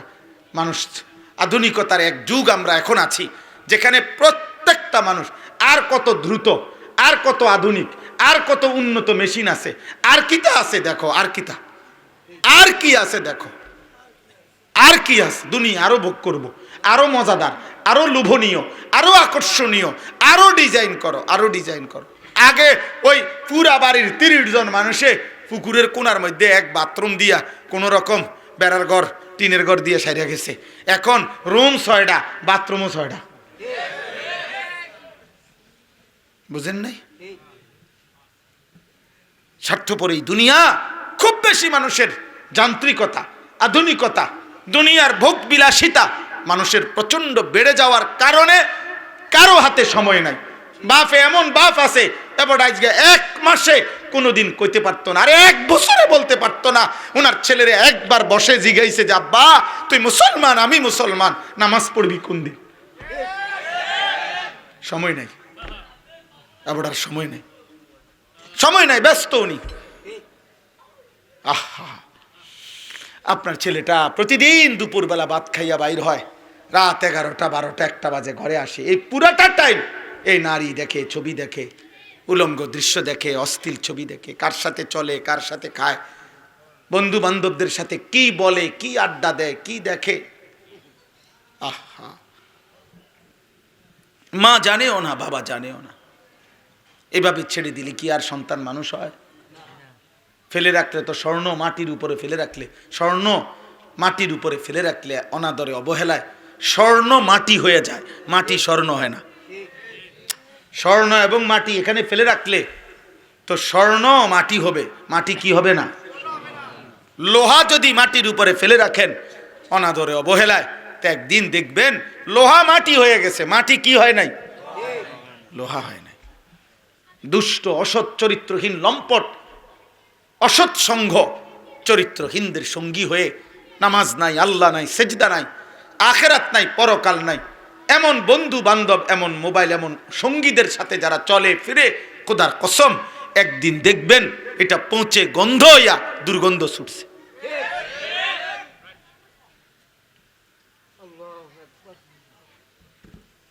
আল্লাহ আমাদেরকে মাফ করে দেন। আমি প্রথাগতভাবে বয়ান করি না, স্বাভাবিকভাবে শুধুমাত্র, আবারও বলছি, শুধু ওয়াজের জন্য আমি ওয়াজ করি না, এটা আমার আগের দিকে অভ্যাস। আমি আপনাকে ভাবাইতে চাই এতটুকু যে আপনার বিবেকে কোনো একজনের, আমি কোনো প্রার্থী না, আমার কোনো মার্কা নাই, কোনো মার্কার পক্ষে আমি প্রচারণাও করি না, আমি এটি বুঝি না, আসলেই বুঝি না। আমি এজন্য বিশ্বাস করি যে আমার ব্যাপক জনসমর্থন দরকার নাই, আমি সমর্থন দিয়ে কিতা করুন, আমি তো ভোটে দাঁড়াইছি না, আবার সামনের লাগে আস্তে আস্তে প্রস্তুতি নিতেছি, এমন মানসিকতা এক জাররাও আমার নাই যে ধীরে ধীরে মাঠ তৈরি করতেছি, না না, মাঠও না, আমার উড়ানোর দরকার নেই। আমি মরে গেলে আমি গেলাম গা, আপনি মরে গেলে আপনি গেলেন, কে রাখে কার খবর, কে রাখে কার খবর, কে কার খবর রাখে? আহা, আপনারা বলেন, আপনারা এখানে যারা বসে আছেন, আপনারা আপনাদের দাদার নাম বলেন, বুঝেন নাই? জিজ্ঞাসা করেন, আছে বলেন, কোত্থেকে কইব? তাহলে আমি আমার দাদার দাদা কি 3000 বছর আগের মানুষ? তো আমি তার নাম জানি না কেন? আমার দাদার দাদা যদি এখন আইসা আমগো বাড়ির সামনে দিয়ে হাঁটতে যায়, আমি চিনমুনি হবড়ারে, তাহলে স্বার্থপর এই দুনিয়া চিনি কই? দুনিয়া কারে মনে রাখছে রে আব্বা? কারে মনে রাখছে? আমি কেন আমার আখিরাত নষ্ট করে দুনিয়া সাজাবো কেন? হ্যাঁ, আমি কেন সুদের টাকা দিয়া, আমি কেন কিস্তির টাকা দিয়া বিল্ডিং করতে হবে আমার ফুতের লাগা? আমি যদ্দূর পারি মাড়ি ফালাইয়া গেলাম, আমার ফুতে আইসা ঘর করবে, আমার এরপরে নাতি আইসা আস্তর করবে, অসুবিধা কি? বুঝেন নাই কথা? আমি কেন আমার আখিরাত বরবাদ করব? মাটির উপরের ঘর তো 3 পুরুষে সাজাইতে পারে, মাটির উপরের ঘর দাদা মাড়ি ফালাইয়া গেছে, ফুতে আইয়া ঘর করছে, এরপরে নাতি আইসা ফার্নিচার আস্তর কইরা বাড়ি ঘরটা সুন্দর করছে। 3 পুরুষ মিলে, দাদা, ছেলে, নাতি, 3 জনে মিলে হইতে পারে মাটির উপরের ঘর সাজাইছে, কিন্তু খোদার কসম, আমার আপনার মাটির নিচে তো আরেকটা ঘর আছে, সেই ঘরের নাম কবর। ওইটা আমারটা আমি না সাজাইলে আমার পুতেও পারবে না, আমার নাতিও দিবে না। আমার ঘর মাটির নিচে যেটা, ওইটা তো আমি একা সাজাইতে হবে, আর মাটির উপরে আমার ঘর তো ইচ্ছা করলে বাকিটা আমার ফুতে করবে, বাকিটা আমার নাতি করবে। আমার আব্বা 2015 সালে আগস্ট মাসে আমার আব্বা ইন্তেকাল করছে। আমরা 5 ভাই, আমার আব্বা ইন্তেকালের সময় আমরা 5 ভাইয়ের একজনেরও কোনো ঘর দুয়ার জায়গা জমি কিচ্ছু ছিল না, কিছুই ছিল না, কিন্তু আমরা 5 ভাইকে আব্বা আলেম বানাইছে। 5 ভাই আব্বার জীবদ্দশায় আলেম হয়েছে, আলহামদুলিল্লাহ। ঠিক 2015 সাল থেকে 2024, 9 বছরের ব্যবধানে বরাবর 2024 সালের আগেই আমরা 5 ভাই আলাদা জায়গাও কিনছি, আলাদা বিল্ডিংও কিনছি, সোফাও বানাইছি, ফার্নিচারও বানাইছি। আমগো ঘরেও ফ্রিজ আছে, সোফা আছে, কাঁচের প্লেট আছে, বাথরুমে বালতি আছে, বালতির লগে মগ আছে, বদনাও আছে, লোডাও আছে। এটি কোনো আশ্চর্য কিছু না। সোফা এক সেট বানানোর লাগিয়া আব্বা জীবিত থাকতে হবে, এটা জরুরি না। 6 চেয়ার বানাইতুন লাগিয়া এত মিশা কথা কোন লাগে না? না না, 1 ডজন কাঁচের প্লেট কিনতে এত টিয়া সুদ খাইতে হয় না। না না, টাইলস কদ্দুর লাগাইতে এত কিস্তি নন লাগে না। এত মিথ্যা তো বাটপারি করে আপনি কি করলেন? কিতা বানাইলেন আপনি? সোফা এক সেট, 6 চেয়ার আর 1 ডাইনিং টেবিল, আর 2 জায়গায় না আরেকটা থইবেন কো? হ্যাঁ, এতটুকুই দুনিয়া, এতটুকুর জন্য অনন্তকালের আখিরাত ত্যাগ করলেন। কবরের এই লম্বা জীবন শেষ করে দিলেন। আস্তাগফিরুল্লাহ, আস্তাগফিরুল্লাহ। ইয়ালামুনা যাহিরাম মিনাল হায়াতিদ দুনিয়া ওয়া হুম আনিল আখিরাতি হুম গাফিলুন। আল্লাহ বলে, বান্দা, দুনিয়ার জীবন খুব তো বুঝলা, ছোট বড় সকলেই তো দুনিয়ার জীবন বুঝলা, কিন্তু আখিরাতের ব্যাপারে গাফিল হয়ে রইলা। আখিরাত কেন বুঝলা না? ইকতারাবা লিন-নাসি হিসাবুহুম ওয়া হুম ফি গাফলাতিন মুরিদুন। আল্লাহ বলে, বান্দা হিসাবের সময় তো কাছে চলে আসছে, আজও তো তুমি আমি আল্লাহর আদেশ পালন থেকে গাফিল হয়ে আছো, গাফিল হয়ে আছো। আহাসিবান নাসু আন ইউতরাকু আন ইয়াকুলু আমান্না ওয়া হুম লা ইফতানুন। আল্লাহ বলে, বান্দা তুমি কি ভেবেছো শুধু তুমি বলবা মুখে শুধু মুসলমান, আর আমি আল্লাহ কোনো পরীক্ষা না নিয়ে তোমারে এমনি এমনি ছেড়ে দেব, জান্নাত দিয়ে দেব? আমার জান্নাত এতটা মামুলি, এতটা কম দামি? তুমি জান্নাত এত কম দাম ভাবলা কেন? তুমি কি ভেবেছো এমনি এমনি জান্নাতে চলে যাবা? আয়াহসাবু আল্লান ইয়াকদিরা আলাইহি আহাদ। আল্লাহ বলে, না ফরমান বান্দাকে জিজ্ঞেস করো তার উপরে কারো কি কোনো ক্ষমতা নাই? হে না ফরমান, হে মিথ্যাবাদী, বে নামাজি, হে আল্লাহর অবাধ্য দুশ্মন, আল্লাহ যেন ডাক দিয়ে বলে, বান্দা তুমি কি এই ভেবেছ যে আমি আল্লাহ তোমার উপরে শক্তি নাই? কথা বলে না, শক্তি নাই, আল্লাহ পারবে না? তো বলেন মালিক কোরআনুল কারীমের মধ্যে আছে, প্রত্যেক জাহান্নামী পাপী হাসরের দিন জাহান্নামের দৃশ্য দেখে, আযাবের দৃশ্য দেখে আল্লাহকে বলবে, আল্লাহ রব্বানা আবসারনা ওয়া সামি'না ফারজি'না না'মাল সালিহান ইন্না মুকিনুন। আল্লাহ আজ হাসরের ময়দানে আইসা আমি জাহান্নাম দেখে আমি সম্পূর্ণ নিজ চোখে দেখলাম, শুনলাম, বিশ্বাস করলাম আখিরাত সত্য, অতএব এখন আমারে হাসরের ময়দান থেকে দুনিয়ার জীবনে একটু পাঠান, আমি নেক আমল করব। কসম খোদার, আল্লাহ কোরআনে বলে, আল্লাহ সেদিন বলবে, হে বেঈমান, হে নাফরমান, ওয়ালাউ শি'না লাআতাইনা কুল্লা নাফসিন হুদাহা।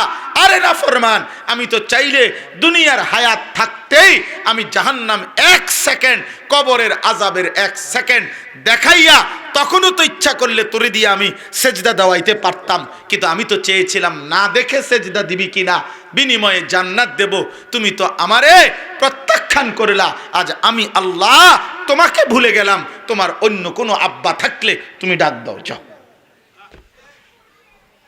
কোরআন বুঝছে, আল্লাহ বুঝছে, ইন্না নাসিনাকুম, বেঈমান আজ তোকে আমি ভুলে গেলাম, যা পুরা হাসরের ময়দান তালাশ কর, তোর কোনো বাপ আছে কিনা তোরে আজ রক্ষা করবে, যা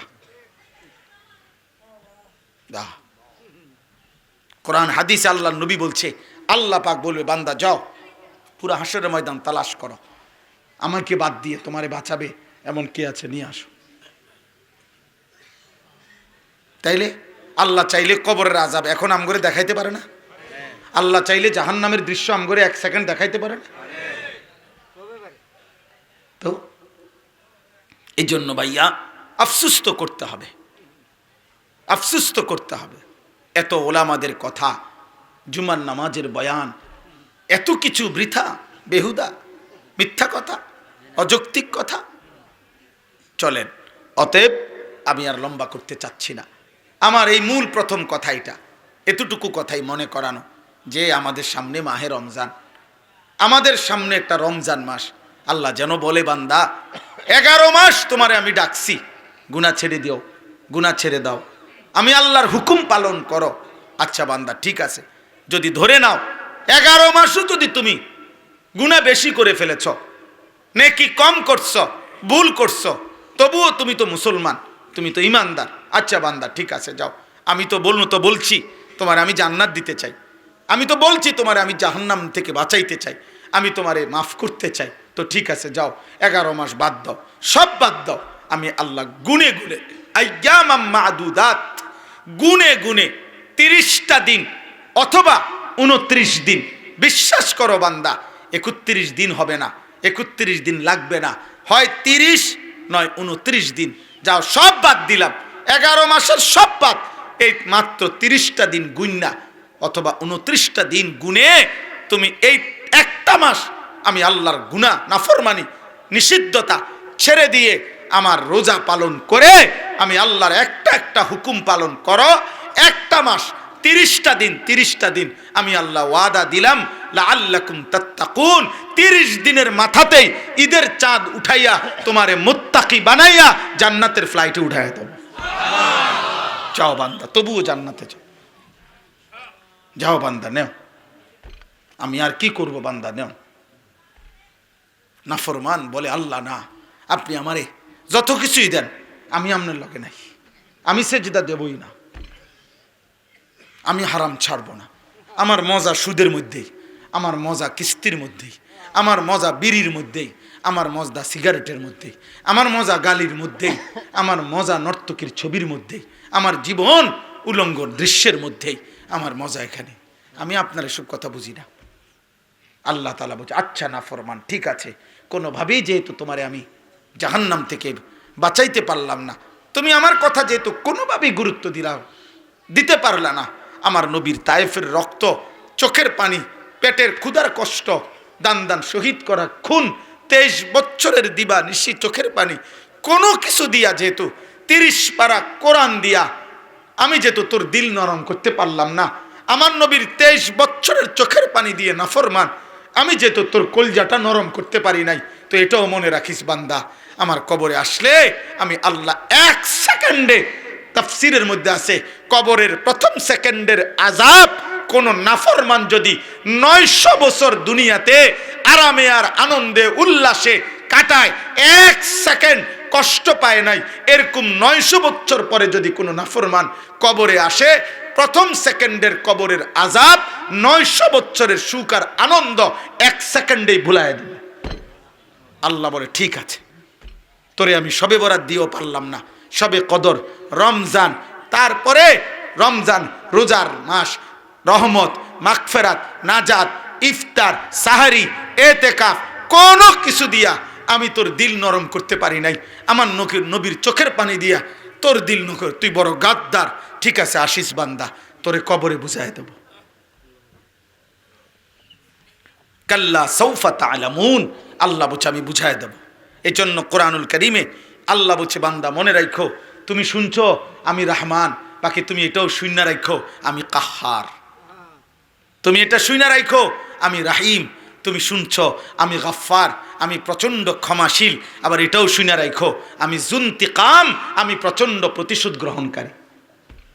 তো কোরআন শরীফের মাফ যেমন করি অনেক, শাস্তিও দেই অনেক, শাস্তিও দেই।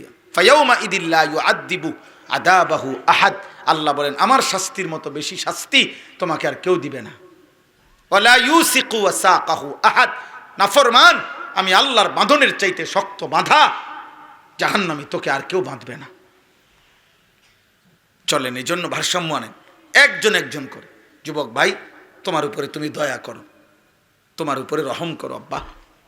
কেউ তোমারে মনে রাখবে না, কারো হাতে সময় নাই। আবারও বলছি, নষ্ট হইও না, চরিত্রহীন হইও না, কারো পিছনে নিজের আখিরাত নষ্ট করো না, কারো পিছনে না, বন্ধুর পিছনেও না, কারো যার সাথে গেলে, যার সাথে চললে আল্লাহ ভুলা হয়ে যায়, নামাজ ভুলা হয়, আখিরাত ভুলে যায়, তার সাথে চলো না।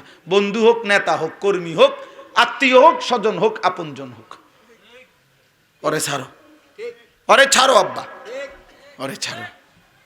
তোমার উপরে তুমি দয়া করো, আল্লাহ প্রত্যেককে কবুল করেন, আল্লাহ প্রত্যেককে আখিরাতের ফিকির দান করেন। মাহে রমজান ইনশাআল্লাহ আমাদের জীবনটা যেন পরিবর্তন হয়, এই আশা নিয়ে রমজানের জন্য আমরা প্রতিদিন দোয়া করব, আল্লাহ রমজান যেন আমি জীবনে পাই। আরেকটা রমজান সামনে চলে আসছে, আমারে আল্লাহ হায়াতটা ভিক্ষা দেন। আল্লাহুম্মা বারিক লানা ফি রজব ওয়া শাবান ওয়া বাল্লিগনা রমাদান। আল্লাহ রমজান পর্যন্ত পৌঁছায়েন, এত কাছে আইনা কবরে নিয়েন না। বলেন আমিন, বলেন আমিন। আমি আহ্বান করলাম। আর শুরুতে আবারও বলছি, শুরুতে বলে আসছি, আমরা হতাশও না, আর আমাদের গুনাহ দায়িত্বও না যে কয়জন বদলাইলো কয়জন বদলাইলো না, এটা আমার দায়িত্ব না। ফয়সালা কার হাতে? আমার সবটুকু বলা দরদ নিয়ে, এটা আমার দায়িত্ব, এটা আমার দায়িত্ব। ফয়সালা কার হাতে? আল্লাহ। হেদায়েত কার হাতে? আল্লাহর হাতে। চূড়ান্ত সিদ্ধান্ত আল্লাহর হাতে। আল্লাহ আপনাদের সবাইকে ঈমান আমলের জীবন দান করেন। এই কুসুমপুর কেন্দ্রীয় জামে মসজিদ আপনাদের কাছে আমার 5টা মিনিট, আমার ভাই, আমার বাবা আমারে কষ্ট না দিলে ভালো হবে, আপনাদেরও সময়, আমারও সময়। এই জন্য 5 মিনিট সময় আমি আপনাদের কাছে বিনীত অনুরোধ করছি, আপনারা প্রত্যেকেই মাদ্রাসার জন্য, আরে মসজিদের জন্য, আপনাদের মাদ্রাসাও আছে কই মাসে? ও আচ্ছা, মাশাআল্লাহ। কুসুমপুর খিদমাতুল কোরআন নুরানি হাফিজিয়া মাদ্রাসা, মসজিদ মাদ্রাসার জন্য আপনারা প্রত্যেকেই যার যার সাধ্য মতো যে যেমনে দিবেন, কেউ নগদ দিলে নগদ দেন, কেউ যদি পরে দিবেন তাও বলেন, লিখে রাখবে। 10,000 হোক, 5,000 হোক, 2,000 হোক, 1,000 হোক, 500 টাকা হোক, নগদ দিলে দেন এখনই, আর নাই তো পরে দিবেন তাও বলেন। আল্লাহ, ভাই উঠো না, উঠো না, একজনও উঠো না। এই ছেলে, এই চাদর ওরা ছেলে, বউ এখন চলে যাচ্ছ কেন? বসো তুমি। হ্যাঁ বলেন, জি বলেন, শুরু করেন ইনশাআল্লাহ।